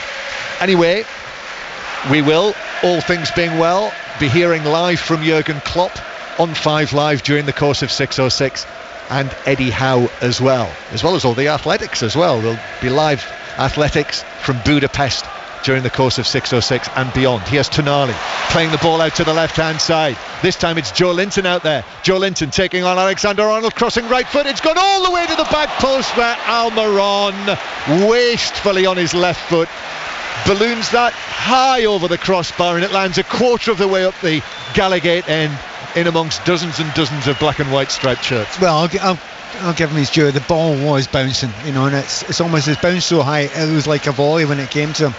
But you're right, it's on his left foot there. You don't lash at that one, you just try and side foot it. Well, he did try and side foot it, but as you say, he went halfway up the Gallagate end. But once again, all the trouble coming down Liverpool's right hand side, and that time it was Joe Linton that went past Trent Alexander-Arnold. It's a tough time for the England fullback. Yep, and the crucial thing being that he's on the yellow card, that early yellow card, and he's up against a flying Anthony Gordon, who has scored what's his first goal of the season. But Anthony Gordon, who was the player of the tournament at the Euro under-21s as England won it in Georgia at the end of last season. Free kick for Liverpool and a yellow card for Kieran Trippier. It was a late one on Alexis McAllister, who stayed down. So now the Newcastle captain is yellow carded. Yeah, and it's not great surprise. A lot of pressure on the referee to do something at some point in time, because the Liverpool players and the fans and the manager are fuming. They sort of feel as if they've been very hard done to under the pressure the referee's under just now. Obviously, these fans have been so excited, but it's almost a case of levelling it up slightly there. Liverpool 1-0 down. Andy Robertson taking a long while over the taking of this free kick, but Liverpool are losing the match. I don't know whether that gets you any grace from the referees if you're actually only wasting your own time. Probably not. Well, the thing is, he panicked slightly, Robertson, now, because he worried at the last second, thinking I get a yellow card. And he just leathered the ball aimlessly, didn't he? In the Rugby Union World Cup warm-up match, France now leading Australia by 16 points to 5, and Trippier out to the right-hand side. It's half-time in the France-Australia game, and Newcastle with the ball at the back. Trippier turning it all the way back to goalkeeper Pope behind him. Newcastle have conceded 1 goal in each of their 2 matches so far, and had lost that clean sheet habit that they had in the first half of last season. Here's Tonali now. Tonali wriggling away from Endo, and Tonali rolling the ball forward down the right hand side for Almiron, but Robertson did well, came away with the ball, then Robertson overhit it, bounced into Trippier, and then bounces off the field for a throw-in on the halfway line. Trippier to take this. Jurgen Klopp is rather animatedly he's almost dancing from side to side on the edge of the pitch, and I think he had words for Tonali, who had gone down. Clearly Jurgen Klopp felt that he was making more out of a challenge than he should have done. Jurgen's trying really hard to stay calm at the moment, and it must be very, very difficult for him, but he's almost like a caged animal down there, isn't he? Been sent off twice last season, and he's been warned about managers' behaviour, but this is testing his patience as Gomez passes the ball from the back, but under pressure. Newcastle back in possession. Does feel that if Newcastle could find a second goal, then Liverpool wouldn't be able to come back from that with 10 men, but we'll see. John, they've been very intelligent about it. When Newcastle get the ball here, they're getting along, and they're not going forward quickly. They're just holding it at the back as if to say to Liverpool, come on, we're 1-0 up. I know you get 10 men, but you need to come and close us down. You need to develop a little bit of space for us by coming out towards us. So, when you're playing against 10 men, you play it wide, you play it quickly, you tire the opposition out, and then you drag them out. It's almost copybook, it's textbook with the way they're doing it just now. Newcastle win a throw-in on the left-hand side. Byrne takes it back into the Newcastle back line, now out to the right-hand side, just down to our right in front of us. Almiron moving infield at pace, but Liverpool players with him, so he goes back to Cher on the halfway line, then Trippier with a touch. Bruno Guimaraes turns away from Endo, leaves the Japanese on the ground, and now Bruno Guimaraes has space to take it on towards the edge of the area. Here's Gordon up against Alexander-Arnold, onto his right foot, shoots from the angle, but straight at Alisson, who's able to hold the ball into his green jersey. Exactly what I was describing seconds before. Pulling Liverpool out, dragging them out. Endo comes out, gets a little bit frustrated, gets turned by Guimaraes. His turn takes 4 Liverpool players out of the play there. You can't afford to do that when you're already a man down. So at the moment, Newcastle are playing this very well. Newcastle again, this time down the right hand side with Isaac, but he runs out of pitch as McAllister puts in the challenge, and it's a goal kick for Liverpool. The England captain is playing at the moment his second Bundesliga match for Bayern Munich, and he scored against Augsburg. So Bayern Munich leading Augsburg by 2-0. Gareth Southgate names his England squad on Thursday, so it's a big day Thursday. The England squad is named. The Scotland match, the 150th anniversary heritage match, as well as the qualifier against Ukraine, and also Champions League draw, European draws on Thursday. We'll have news of that in Drive on 5 Live on Thursday afternoon. Newcastle with the ball near the edge of the Liverpool penalty area, but it bounces away out of play for a throw-in to Liverpool. The slight difficulty, John, they've got just now. Liverpool want to play it out from the back, but of course they're a man down. They can get closed down much easier. But what's your option? Play it long to your big centre forward, Mo Salah. It's a really difficult situation they find themselves in just now, and they're getting closed down and losing the ball all the time when they try and play out. Yep, Nunez on the bench obviously for Liverpool, and Jota as well, after he was left out of the starting lineup today so that Liverpool could play with the 3-man midfield. Newcastle again down the left hand side. Joe Linton to Gordon, early cross this time. Tonali very nearly found himself a position there. He was going for that change of feet that he loves, but this time just inside the box it ran away from him, and Liverpool were able to clear, but Gakpo's caught in possession now. Trippier's onto that. Robertson passes it forward, but passes it straight to Cher, and Newcastle come again through the middle. Tonali scoops it forward, but Matip's going to be able to take that ball into his stride and pass it forward for Szoboszlai, who went down rather easily against Byrne, but that is a free kick. Just look at it, Jurgen Klopp knows the problem over there on the right hand side, but what does he do? How can he stop it? Almost every time, certainly in this second half, when Newcastle were down the left hand side, they've got a cross in, and you need to stop that at some point. You need to do something. You need to get somebody to play in front of your fullback who's under such pressure just now because he's already on a yellow card, and they're just targeting him now. Well, there is a change coming for Liverpool.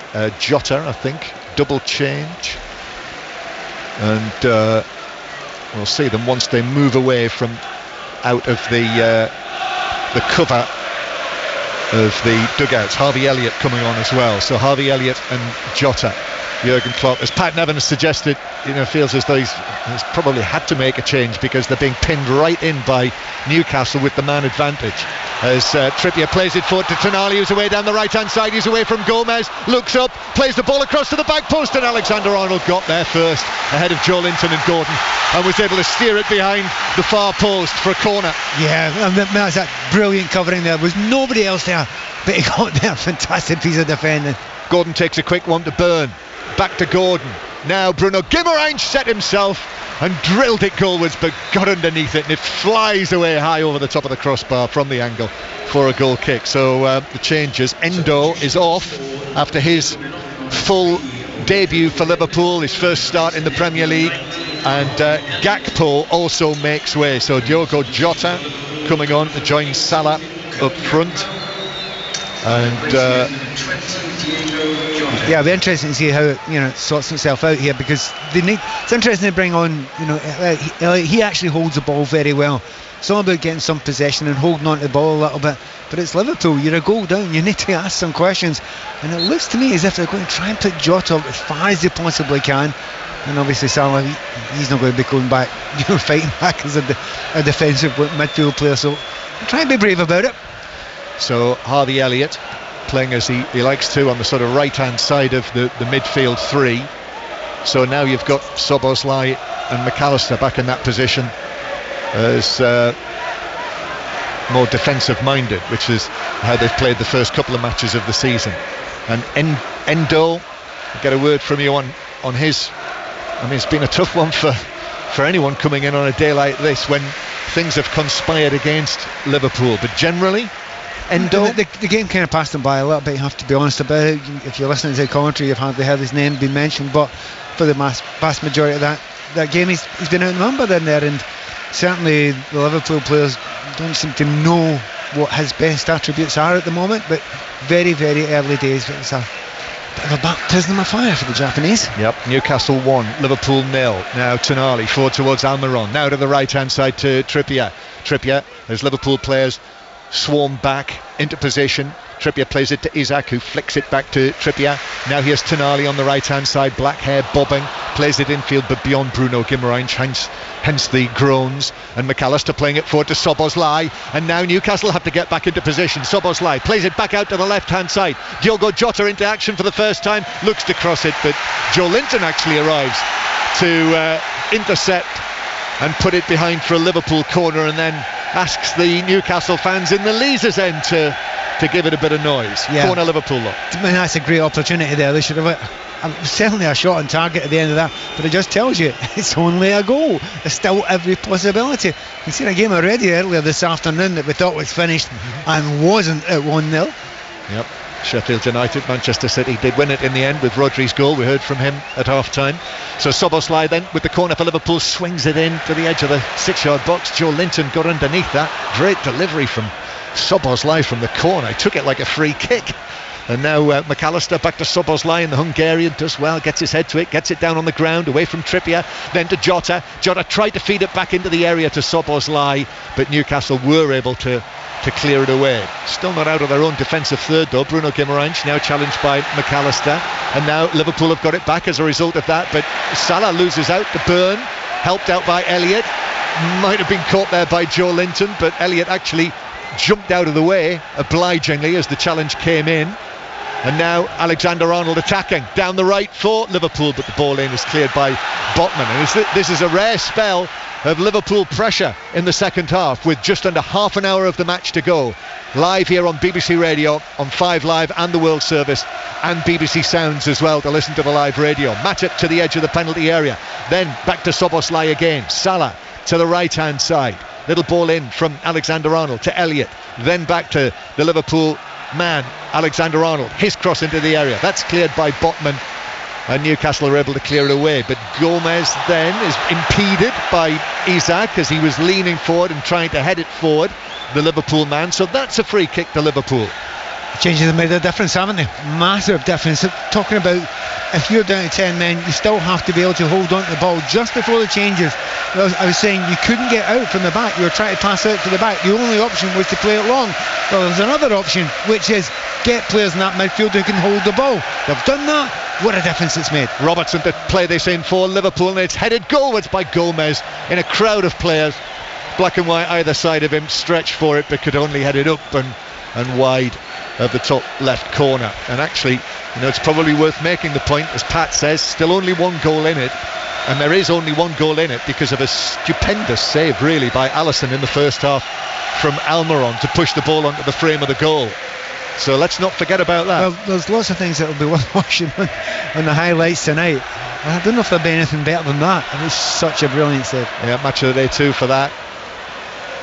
Or indeed any time you can watch it on the iPlayer, as I did indeed part of it this morning. Match of the day, out to the right hand side, Trippier chests it down, Almiron's there with him, Almiron looking up, low ball in, 25 yards out, Bruno Guimaraes lifts it back to the right hand side to Trippier, and then Tonali's here, foot on the ball, rolls it forward, Trippier back to Tonali on the right, Tonali shielding it from McAllister, still Tonali into the corner quadrant, but his ball across is straight at Robertson, who is able to take it away, but they haven't cleared it yet, Liverpool, and McAllister is forced to play it back to Alisson, who chips it out here to Robertson, who heads it forward. Here's Diogo Jota, nice ball infield, now Robertson on the surge, but Joe Linton also on the surge back into a defensive position, and there encapsulates what has made Joe Linton so popular around here after his difficult early years.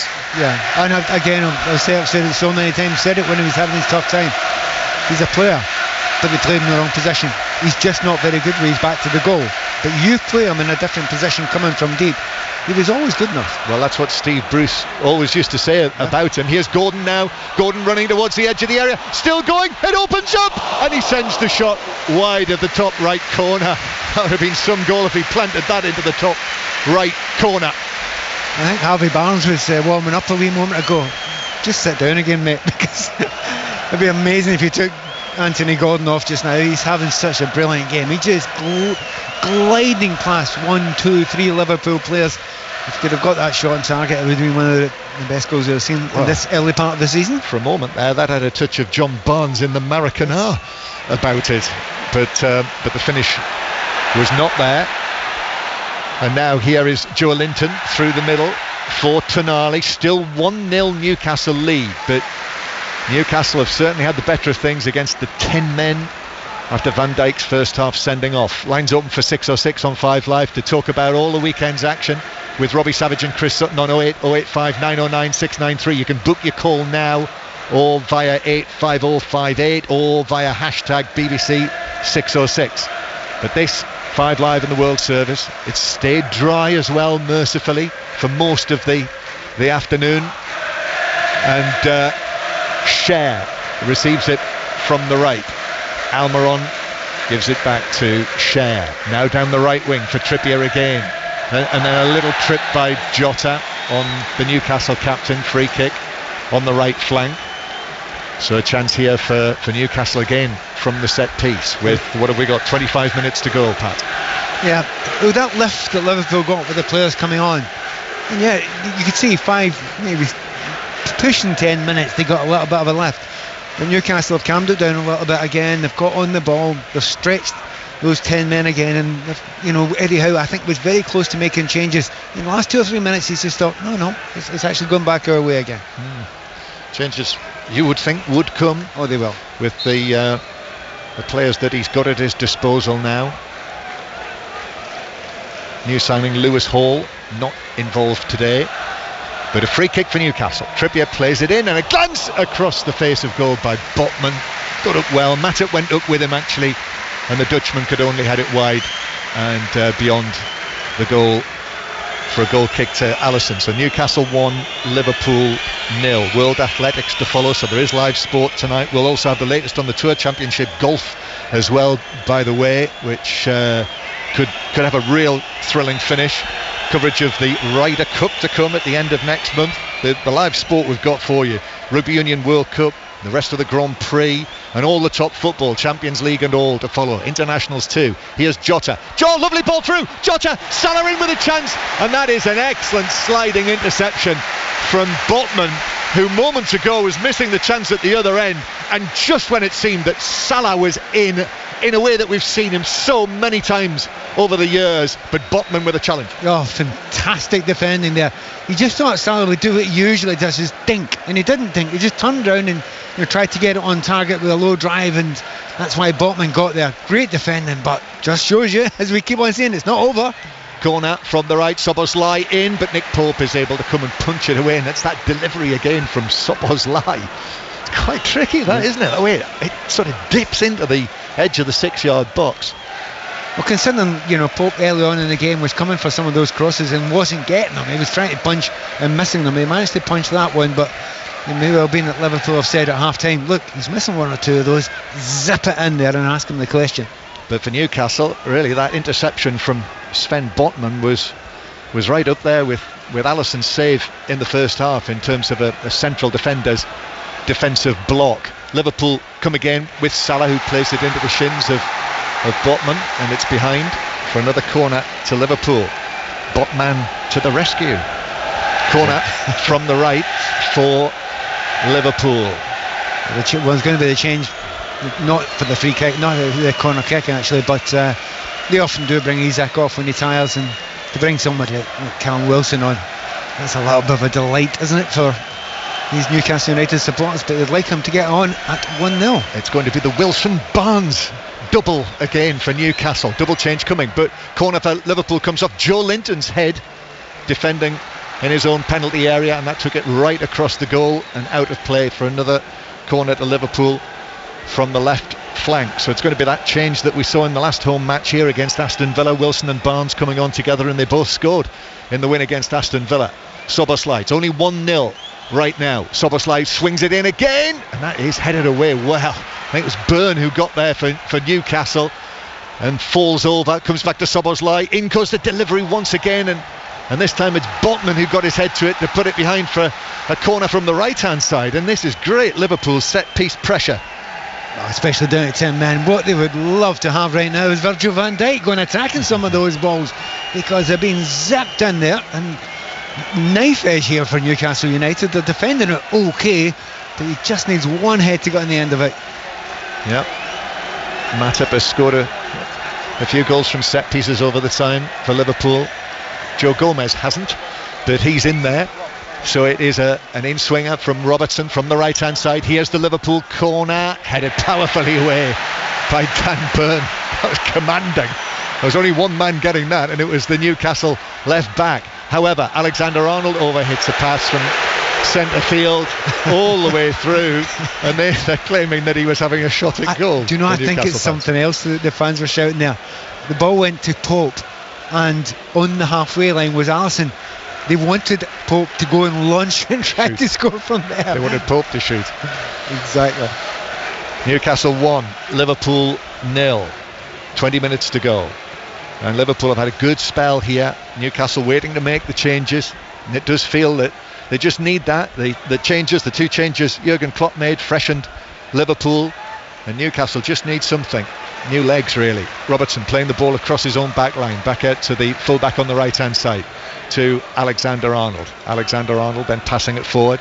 Harvey Elliott out there. Back to Alexander-Arnold again. Left-footed from him. And Cher gets up ahead of Jota. Tonali got there first for Newcastle and was able to play it back to his goalkeeper again. So 1-0 Newcastle. Full Monday Night Club tomorrow night, when Ben Mee, by the way, Brentford's Ben Mee will be part of the lineup with Mark Chapman tomorrow evening in 5 Live Sport from 7 o'clock. Newcastle with the ball at the back. And then Carabao Cup commentary on Tuesday and Wednesday night on 5 Live and Sports Extra, when there'll be coverage of those European qualifiers as well.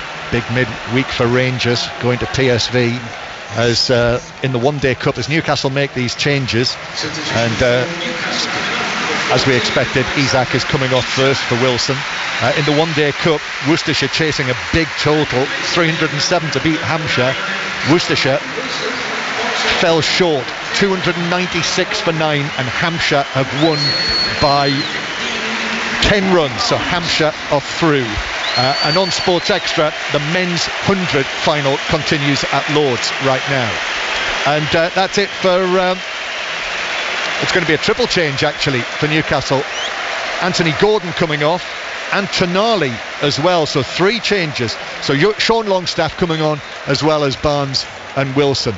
So Eddie Howe, in the end, going for the triple change for the last, just under 20 minutes. Mildly surprised that you're taking Anthony Gordon off. He's having such a great time. Almiron's lively and will keep on running, but he's not had such an impact on the game. But then I'm sure on that right-hand side of Liverpool, they'll not be looking forward to an unformed Barnes running at him. Here's Barnes now, straight into the action, trying to play it through, but Matip was able to come across, bounces back to the edge of the Liverpool penalty area. Matip clears away, comes out to Joe Linton.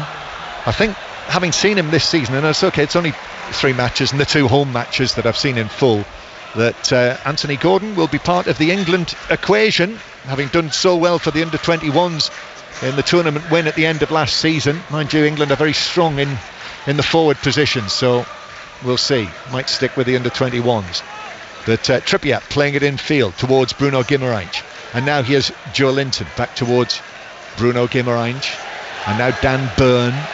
Here's Barnes now. Barnes, who will have instructions to do exactly what Anthony Gordon did. Although in saying that, he actually comes in field and gives it back to Byrne again from the left-hand side.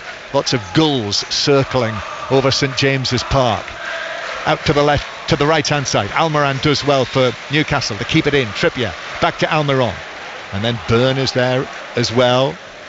Longstaff it is. Longstaff receiving it back on the right hand side. Longstaff whips it over, and Wilson with the header, stooping, sort of bending around Matip, could only head it 6 yards wide for a goal kick. What is noticeable now that Elliott is trying to give a little bit cover over there on that far side there, just to help out. There's so much who's coming down that left hand side there that he's gone over there, and I think that's long overdue. You should be helping your mates out, and certainly the manager should be saying that. But I think Jurgen Klopp is quite happy at the moment. Well, to a degree, because they're still in it 1-0, and they have fought and battled and created the odd half chance on the break. Newcastle United 1, Liverpool 0. And even though Liverpool have played since, well, the 29th minute it was, Van Dijk was sent off, this game is still very much alive. Ball played forward, Pope comes well out of his penalty area, and it was Salah who was chasing it, so hearts are in mouths. But unlike in this match last season, Nick Pope was able to get there and head it away out of play. And then actually, as Liverpool wanted to take a throw, a Newcastle fan in the East stand threw the ball back onto the pitch, so therefore referee Brooks had to stop it. I think he let it go initially, but then, they needed to then, when the ball went out, he was going to allow them to play on, but Newcastle didn't kick the ball out quick enough. Newcastle then played forward, and Jota goes down against Trippier inside the area, and Trippier is furious with the way that Jota threw himself down, and referee Brooks comes across calmly and says it's okay. I saw that clearly. Trippier's still enraged, points at Jota, glares at him, but it's given just as a goal kick. Well, you'd just think to yourself, if you're waiting for that ball to come in, the defender, does he get any of it? And he takes Jota out, so I can understand why he's upset. Goal kick. Lines open for 6:06 to talk to Robbie Savage and Chris Sutton. Big incidents to discuss from this game. 08 085 909 693 to book your call. Here's Almiron running from the halfway line. Almiron now taking it on. He's away from McAllister, still going into the area. Curling shot hits the post. What a goal that would have been. Not unlike Gordon a little earlier. Almiron denied by the post. He put the bend on it with his left foot as well. I have to say, I thought it was bending in, struck the face of the post, and then Liverpool put it behind now for a corner. Do you know, when they run into space, they are thrilling. Newcastle are thrilling. They've got players that want to take on defenders. McAllister was trying to catch up with Almiron there, wasn't getting anywhere near him, and he had the awareness to go and pull himself inside there and just curl it. And not only you and I'm sure Almiron thought that was going in as well. What a goal it would have been. Almiron denied by Alisson onto the frame of the goal in the first half, and there again, this time the shot against the post. But Pat Nevin is absolutely right. Thrilling play, thrilling forward play from the Newcastle wide men. 1-0, the home team lead.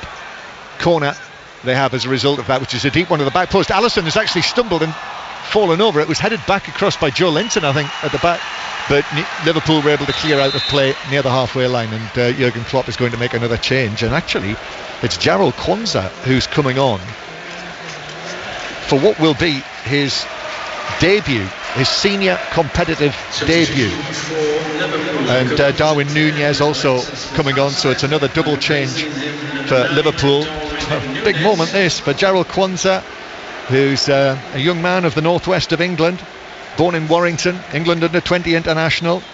Bristol Rovers fans will have watched him last season. Central defender he is, can play it right back, and this is it. Big moment for him. And Darwin Núñez. Yep, so they're going for it last few minutes, aren't they? They're going to try and get as many players forward as they possibly can just now. And many managers do this, don't they? They've got 10 men realise, okay, if we can hang on, we have a little bit of a dig for the last 10 or 15 minutes. So Alexis McAllister coming off for Darwin Núñez, who's already putting himself about. He scored here last season in the 2-0 Liverpool win. Gomez pulling the shirt of Wilson, but the referee says it was Wilson. I think it was the assistant who gave that. The referee saying initially it was Wilson actually pulling the shirt of Gomez, so it's a free kick to Liverpool for the initial foul. Again, the changes when they've been happening in this game so far have lifted each team. And certainly Liverpool had that little bit of a 5 or 10 minutes when they made their first set of changes. They've made another couple now. See if it can have another positive effect on them. This is quite a vote of confidence, isn't it, for the 20-year-old Jarrell Kwanzaa? Well, there's another side of it. He might be needed. He might be. He might be needed in the next few weeks. With the injuries, Kanate out, Van Dijk will be suspended. Liverpool against Aston Villa next Sunday, and also the Newcastle match next Saturday is a Five Live commentary.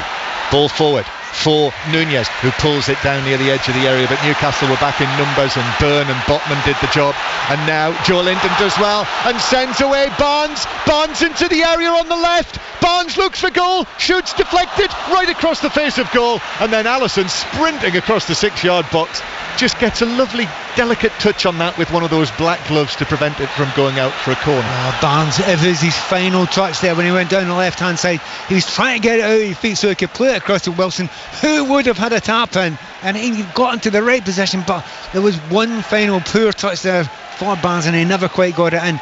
He was, however, played on by Kwanzaa. Jota now playing a little deeper, runs from deep. Nunez tries to give it back to him on the edge of the Newcastle penalty area, but Byrne was across to clear it, and then Robertson does well to win the ball against Almiron. Bit of experience from him, and then Szoboszlai, not much of a contact from Bruno Guimaraes, but enough as Szoboszlai goes down and wins the free kick. By the way, can I take that back there? It wasn't Kwanzaa that played him on, it was Gomez who played him on. It was a very obvious stand up for an offside there, but this is a back line that don't play with each other very often. Free kick then for Liverpool, who could still certainly get something out of this game, with Newcastle leading through that Gordon goal in the first half when Alexander-Arnold made the mistake and let Gordon in to run through on goal. Kwanzaa down the right, and actually Joe Linton in that challenge with Kwanzaa has actually ended up sitting down. He's hauled to his feet by Nunez and takes the throw in back towards the halfway line, where actually Kwanzaa is in the right back position and Alexander-Arnold is in the central defensive position just now. And again comes back to Alexander-Arnold. Salah with a flick forward to Jota. Jota then plays it forward, it bounces off Botman. Nunez could be in, and he scored! Super finish from the angle, low across goal into the far bottom corner, and Darwin Nunez might well have salvaged a point for Liverpool from this. So much has gone against them here, but that is a fine finish, and it's Newcastle 1, Liverpool 1. You know that just since the changes, once again, when the manager makes the changes, won't have effect. He did it the first time, it had a good effect. He's done it again now, and he's put on forwards down to 10 men, but you've got Nunez on the pitch, you've got Jota on the pitch, you've got Salah on the pitch. That's ultra positivity from Jurgen Klopp there when you're down to 10 men. Now here's the question, do you keep on going? Do you try and go for the 3 points now? That would be a big ask. They're going to have a look now at the offside, whether it was. I thought it looked okay to me. Well, there is a feeling, I know from those who can see the screens, that this might be offside. I thought it looked okay, but they will have a look at it. Botman got in a right tangle there. Yeah, that was part of the problem. He tried to clear it, the ball got caught up underneath him, bounced through to Nunez, right side of the area. Play's not restarted yet. Newcastle now making their fourth change. Joe Linton being replaced by the promising young Elliot Anderson in midfield, and referee Brooks blows the whistle. Yeah, it's onside. It's onside. VAR have looked at it, no worries, and it is Newcastle 1, Liverpool 1. Well, they certainly didn't have to look at it offside. I think they were worried about maybe some other infringement. It wasn't offside, not even close to it. Well done, Liverpool. Fought back to get back into this. For the last 5 minutes is the best they've probably looked in the game since Van Dijk's went off, which is pretty impressive when you've been down to 10 men and you've had to work this hard. That belief, that confidence, that psychology that I was talking about early on, have Newcastle got it to go ahead and win against the likes of Liverpool? Well, the answer is still in the air. Well, we thought it was a day maybe that was going to be very big for Newcastle in terms of belief. Actually, it might turn out to be a very big day for Liverpool in terms of belief. Sending off of Van Dijk, could have lost Alexander-Arnold early in the match. Other things have gone against them. They clearly feel that Newcastle haven't been able to find a second goal, and it's the Liverpool fans you can hear who are cheering, and they might be looking for more. Jota down the left-hand side for Liverpool. Slips the ball into the penalty area. Nunez is there, returns it. Jota couldn't get the shot in. Bounces to the edge of the area. Szoboszlai in the D. He shoots. That's blocked by Byrne. And the ball bounces for Newcastle, and Almiron, who clears up towards Wilson, who might have been shoved over by Gomez there, but no free kick. And the ball actually, in any case, bounces for Newcastle over to the left-hand side. Could be a grandstand finish with, 6 minutes to play. France 26, Australia 5 is the latest score in the Rugby Union World Cup warm-up match. Pat Nevin. It does not feel like 11 against 10 just now, does it? It certainly doesn't. Liverpool have worked hard. The players they've brought on have had a good impact on the game, and also that little bit of lack of belief from some of the Newcastle players.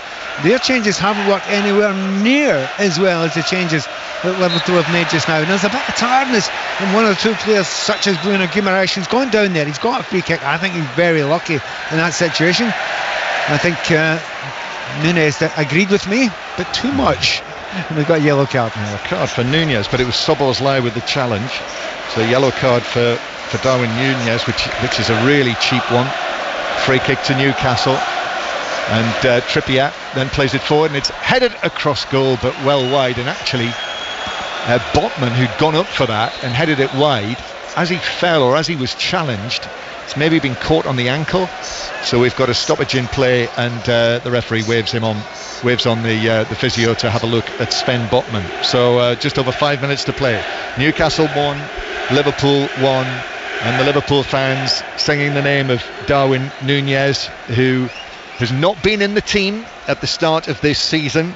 The Uruguayan, the record signing, remember, deal worth up to £85 million for Liverpool, so that certainly is a blow to the ego as much as everything else. And not only that, he's watched Salah and Jota and Luis Diaz score goals this season, but that was an excellent finish to score here at St James's Park for the second consecutive season. Yeah, to be honest, the attitude has been brilliant coming on. That's what managers want. I mean, if you're going to be on the bench, there's no point coming on with the bottom lip. Everyone who has come on with a very good attitude.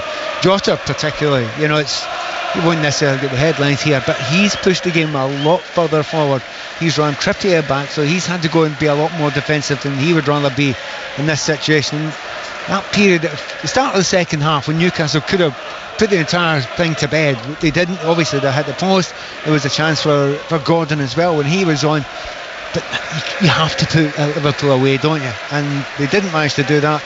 And of course managers know when to make the changes, and the changes that Jurgen Klopp have made are fantastic. And just up until before this injury, I think Jurgen Klopp was thinking much more about going for the 3 points than sticking by the one. Now this is a big loss for Newcastle here. Sven Botman, who's been such a good signing, hasn't he? This very promising Dutch defender, and he's having to be helped off the field, and Matt Targett has come on to replace him. So Dan Byrne moving across into central defence, but with all of the commitment, he's one of the players who is an absolute frontliner for Newcastle, and Eddie Howe will not want to lose him with all of these challenges coming up for Newcastle in the coming months. Champions League draw coming up on Thursday for them for the first time for 20 years being involved in a Champions League group. Here's Bruno Guimaraes on the halfway line up to Liverpool goal scorer Darwin Nunez. The score is 1-1, and now Newcastle playing it out to the left-hand side. Anderson to Barnes into the area. Elliot Anderson is there. Anderson looking for support. It comes from Targett, involved in the match for the first time, and Newcastle with Anderson again, goes centrally. Bruno Guimaraes, that's a heavy touch from him over the top, all the way through to Alisson easily. Do you know what? Control of the midfield, Liverpool look better for it now, and the energy there when they got the ball back goes back to keeper Alisson. The pace in which Jota, Nunez and Salah sprinted forward there, slightly surprised they didn't play it early and long, because those three going forward just scared the living daylights out of a defence that's had to be changed in the last few moments. Kwanzaa has come back into defensive position, central defensive position. Alexander-Arnold does, ball across. Liverpool, Newcastle back in possession. Here's Barnes, back it comes to Bruno Guimaraes, who's warned by the Gallagate end. The Darwin Nunez with his hair all tightly tied up, is coming, and he finds Cher. Newcastle going from right to left. 1-1 the score. We're into the last 2 minutes of the 90. Now Newcastle, Bruno Guimaraes plays it in the area, deflection, Almiron shoots, that's blocked inside the box, howls for a handball. I think it was Jota that it hit, but I see Pat Nevin next to me immediately shaking his head, and I don't think any of the Newcastle players actually appealed for that. It's hit the top of his arm, but his arms are absolutely down by his side, no chance. Ball through from Bruno Guimaraes. Here's Sean Longstaff. He shoots low but straight at Alisson from just outside the box, 20 yards, straight at the goalkeeper. You know, there's very little time left of the 90 minutes. It's one of those games that's it's come to such a crescendo now. You're thinking, I'd love another 10 minutes. We might get another 10 minutes here because there's been a lot of substitutions. There's been that injury obviously to Botman as well, so you never know, we might get more chances, maybe even more goals. As it is, one apiece. John, I mean, I wouldn't say there was any team who is more likely than the other now to go and win this game. I think it's absolutely 50-50, even though Newcastle have got that extra player. Even though it's 11 against 10, Newcastle in possession inside their own half. A Champions League draw for Newcastle. It could be Bayern Munich, Real Madrid and Milan. Find out on Thursday. Here's Almiron down the right hand side, ball into the penalty area. Wilson's there against Kwanzaa, but coming across him, Wilson got to it but sent the shot up and over the top of the crossbar by a distance. Goal kick. But he's so far second favourite when that ball was coming in, but typical striker, he will do anything to get in front of the centre back. He managed to do that but just couldn't get it on target, but his movement was superb. So we're in the 90th minute now. We believe there are going to be 5 minutes added on. Jurgen Klopp, just saying, coming to the fourth official. There's the number, 5 minutes. Craig Pawson, Jurgen Klopp. So we saw him indicate 5 with 5 fingers. 5? I'm amazed by that. How many substitutions we've had? We've had the Botman injury as well, a goal celebration. So yeah, 5 minutes, but they've expected more. Newcastle 1, Liverpool 1. Lines open for 6:06, which will be coming up shortly after the end of this match. Newcastle with the ball on the right hand side.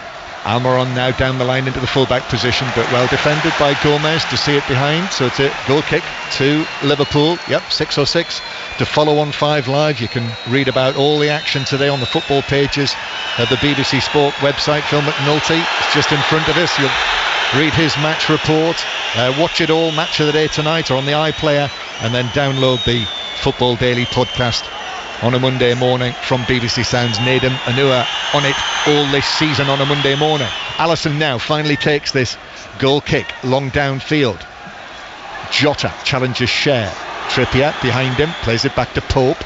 Pope high and long through the middle. Gomez and Wilson tangling. Gomez was able to head it forward to Jota, who goes around Bruno Guimaraes and then stumbles down. Contact. Referee Brooks says yes, free kick Liverpool. To put it politely, I think Jota knew what he was doing there. I mean, if you need to get a foul, you get the ball under control, run in towards the player and, manufacture the foul. He did that well. Goes under the heading, intelligent play. Szoboszlai, who once again has caught the eye today, this young Hungarian, just 22 years old. With his stature, he does look older than that, I would say. Ball played over the top though from right back from Kwanzaa, but he's put too much on that. Nick Pope is able to get rid of it quickly. Here's Targett playing for Newcastle for the first time this season. Then a crossfield pass from Anderson, that's good. Anderson impressed pre-season, I'm told. Trippier now into the area, took a deflection to the near post, flicked by Longstaff, but he flicked it into Alisson and then it bounced up off the Liverpool goalkeeper, who was able to make the catch, and actually returning again to that save that Alisson made in the first half, that now in the grand scheme of things looks so important. Not just that, they're hitting the post as well. Newcastle could have got that, and they all talk about the fine margins, but they've been very fine this afternoon. Salah, lovely balance through. Nunez could be in again. He scored again. It's 2-1 to Liverpool. And somehow, Liverpool down to 10 men for most of this match after Van Dijk sending off. It seems they're going to win it and take all 3 points here at St James's Park for a third consecutive season. But that finish, that was lightning from Nunez, across Pope, into the far corner again. Newcastle 1, Liverpool 2. They absolutely deserve it from what they've done since they made the last couple of substitutions. Nunez has just ran the line brilliantly. Very similar finish, obviously, to the first goal as well. But slow, the defending in that back line there. And they've lost Botman from that precise area. Liverpool know what the danger is. They go and put the ball in there, and he smashed it in. You've got to say, since they got to the equaliser, it's looked as if one team really fancied winning this game and one team thought a draw would be okay, and it was Liverpool. That history of, yeah, we can do it. They deserve it, even though they've had less of the play throughout the entirety of the game. For the bravery that they have shown between that last 15-20 minutes, they deserve to be ahead just now. Those 2 goals from Darwin Nunez. That one there, I made it in the 4th minute of added time. Newcastle now trying to find an equaliser. Newcastle facing defeat here at St James's Park in a Premier League match under Eddie Howe for only the 5th time, and 3 of them will have been against Liverpool. Now Liverpool coming forward with Jota, but now Liverpool and Jurgen Klopp have got Newcastle exactly where they want them. And Newcastle losing to Manchester City last weekend, losing to Liverpool this weekend, and Liverpool penning the ball back in there. It bounces out of play. It's a little exchange, I think. Trent Alexander-Arnold, Newcastle fans in that far corner. Be careful, Trent Alexander-Arnold. You cannot waste time just now. No. John Brooks will be onto this. Alexander-Arnold takes the throw. Jota drives it across. I think this will be the last attack of the match. We're in the 5th minute. Long and forward. Oh, Gomez has missed that. Wilson's onto it. Wilson, but he's wide. He's in a wide position, and there's cover there as well from Andy Robertson. And Wilson slips over, and Liverpool actually concede a throw in. Poor pass from Robertson to Szoboszlai, and that's it. We're into added time now. But there will be time added for the celebration. And Longstaff is fouled on the right. There'll be a last set piece for Newcastle from the right wing. Well, Dan Bunn's going up there. Everyone's going to go up there. There must be a half a temptation to ask the keeper to go as well. It's almost felt like a cup tie in these last few minutes. But 2-1 down, last opportunity. Yep, he's going. Pope's going up there for it too. So a free kick to Newcastle on the right. Nick Pope coming up to try and salvage something for Newcastle from this match. For long periods, never thought we'd be saying that.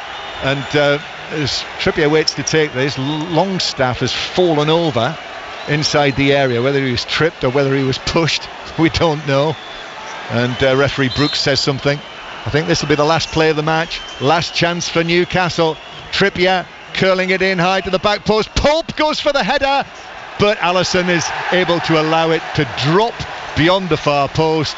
Cheers from the Liverpool fans in the top tier in the Leazes end at the other end of St James's Park.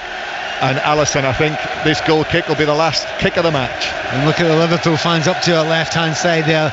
They're celebrating. They absolutely believe they've won this match. They couldn't have thought that. Obviously, they were down to 10 men so early on. But the way they have finished this match, they look fitter all over the field.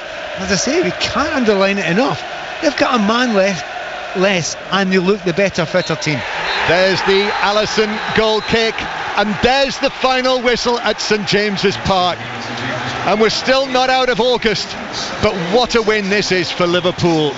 What a blow to the confidence of Newcastle, who will have felt they might have been able to challenge for the title this season, which of course they may well yet do. But last week they lost to Manchester City.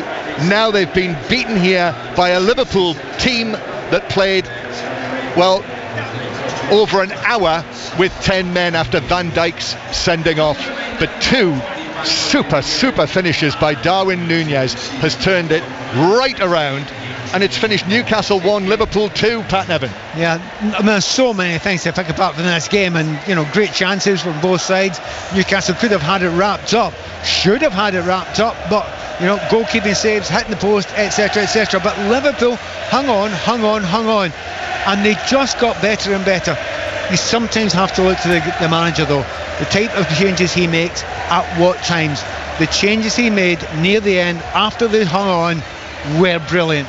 He went absolutely at them, because he had Núñez up front, he had Salah running on, he had Jota running onto them in that last 10 or 15 minutes or so. That's what he expected to happen, that's what he hoped to happen, and it's exactly what happened. So sometimes you have to say it, well done to the gaffer as well as well done to all the players. As for Newcastle, right at the start we were talking to Alistair Bruce Ball, weren't we, about the psychology, asking, do Newcastle, are they psychologically strong enough to know that they can beat the likes of Liverpool? They had it there to do it. I don't think they believed in it enough. Near the end of the game, they didn't know. They thought they could do it, they didn't know. And that's the difference. Liverpool know they can come back from these situations. So Anthony Gordon scoring the goal for Newcastle in the first half, shortly before Van Dijk was sent off. But those two late ones from substitute Darwin Núñez means that Liverpool, for the very first time, have won 3 consecutive league matches away from home against Newcastle. It means that Liverpool's unbeaten start to the season continues. It means Newcastle 2 defeats in a row against Manchester City and Liverpool, losing here at St James's Park for the first time this season as well. And just to underline it, under Eddie Howe, Newcastle have lost 5 of 35 home Premier League matches. 5 defeats in the Premier League here. 3 of them have been against Liverpool. What a match. Newcastle 1, Liverpool 2.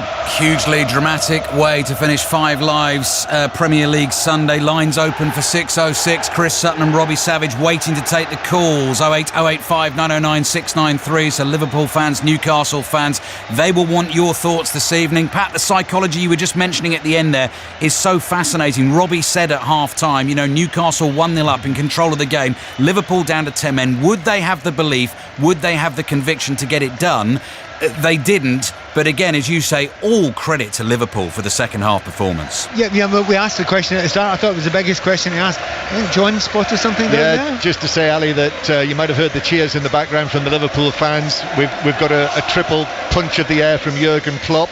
It's not too often you see that on away grounds. You usually see it at Anfield. It's usually a barometer of how Liverpool are. And actually, as Klopp walked away from that, he was shaking his head as if to say, I don't know how we've won that, but we have. But I think we won it because of what he done and what he asked his players to do. And you see, when you're playing in a team, Ali, and you're down to 10 men, you're 1-0 down, and the manager goes and says, right, go and attack now.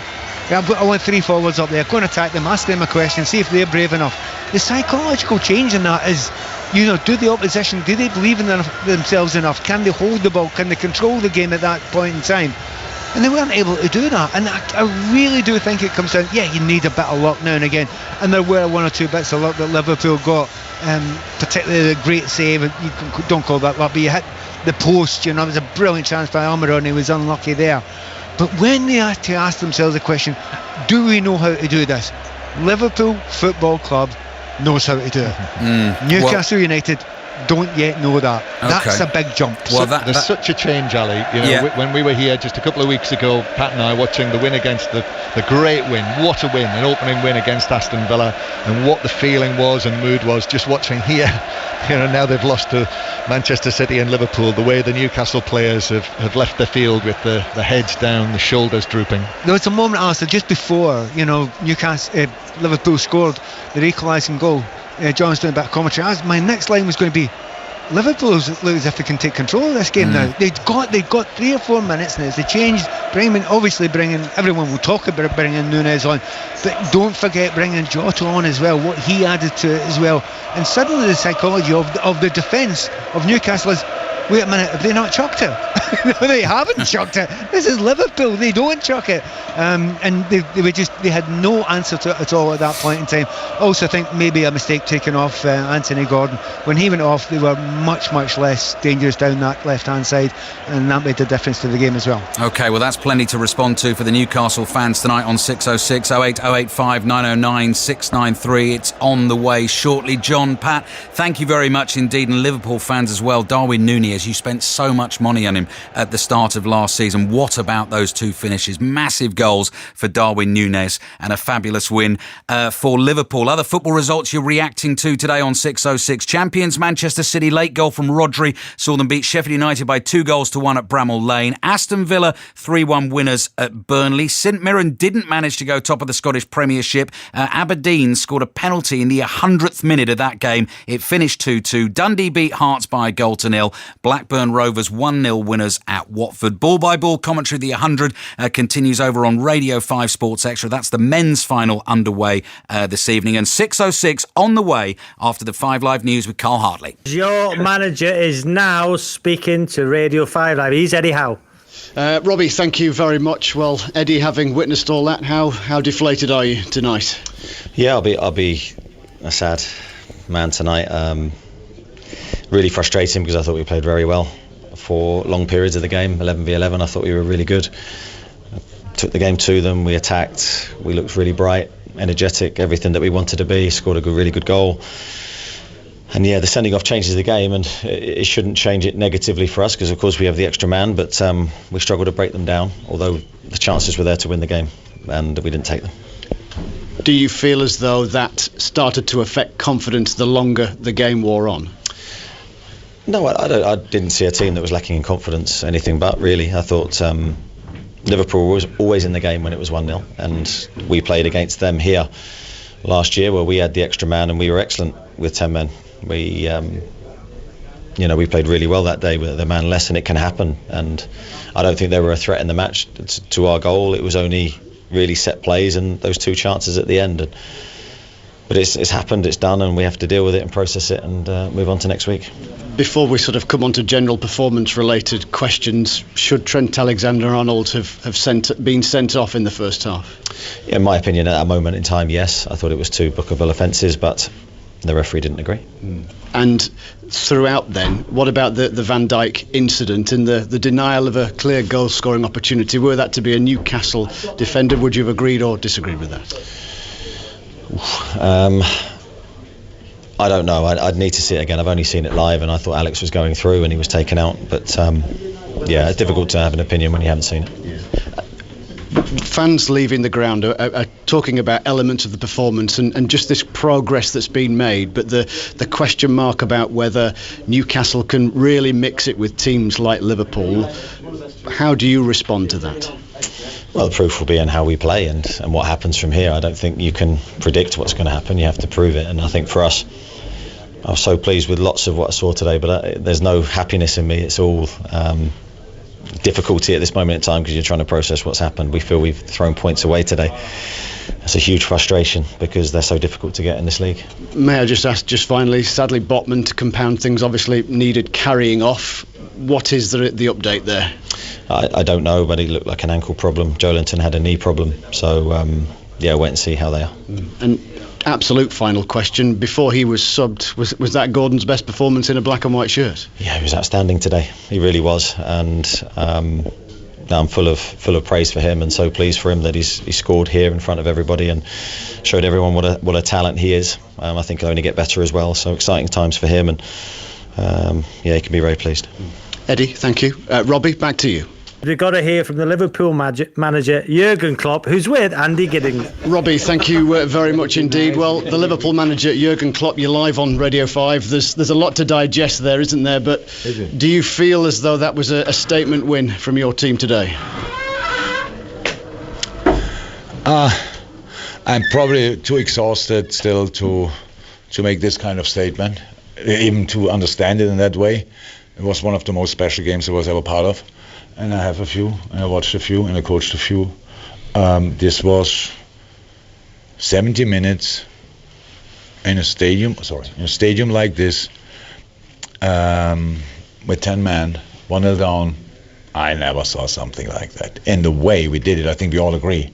In the end, we deserved it. So we had chances before we scored. So we did really well. We calmed them down. We played better with 10 than with 11. Which is a problem actually, but for today it was good, and scoring these 2 goals. At half time we can ask the boys, we had the feeling it was like so that looks now okay, besides the fact that we are only 10 men, and we have to make sure that we don't concede. But if we don't concede, because at half time we only showed one situation, it was an offensive situation, so just a ball in behind for Cody, and that's what we wanted, be compact but keep playing. And we always had our spells where we did that, and so this is super special, definitely. Is it a statement? I don't know, because that we will know much later and not today. Let's, before we talk about some of the other things, talk about the reason you were down to 10 men and the argument about the denial of a goal-scoring opportunity. So your reflections on the whole departure of Van Dijk? Honestly, I don't know. I saw it back there. It's I think the most tiny little contact you can have. And super influential in a game that early. I don't think it's a red card, to be honest. But I'm not a ref, and now they have to look at that. And I don't even know, because I couldn't watch that back now where Isaac was going to and where our other defenders were. I don't know that. I didn't see that back. I just saw the pure situation. But we were already 70 minutes with 10 men, which is super hard. On a day like this, super hard. And again, no formation which ever played together like that before, and for that the boys did really well. And for you as a manager then, the satisfaction of making the changes that you did and all of the substitutions made a significant contribution? Yeah, they made, but that's my job actually. So, and they not always do. I would wish they always would. But bringing on Diogo and Darwin Núñez is now not the most difficult decision in the world. Both obviously are pretty good players. Both played pretty good. Both worked really hard. And Darwin scored 2 world-class goals. No shadow of a doubt. That was just how we set it up was top class as well. But how we all know, we need one to put it in the back of the net, and he did that super impressively. I mean, half time he said, "There's a chance. So if we can turn this around, we can tell our grandkids." So, and I will. Jürgen, thank you. Robbie, back to you.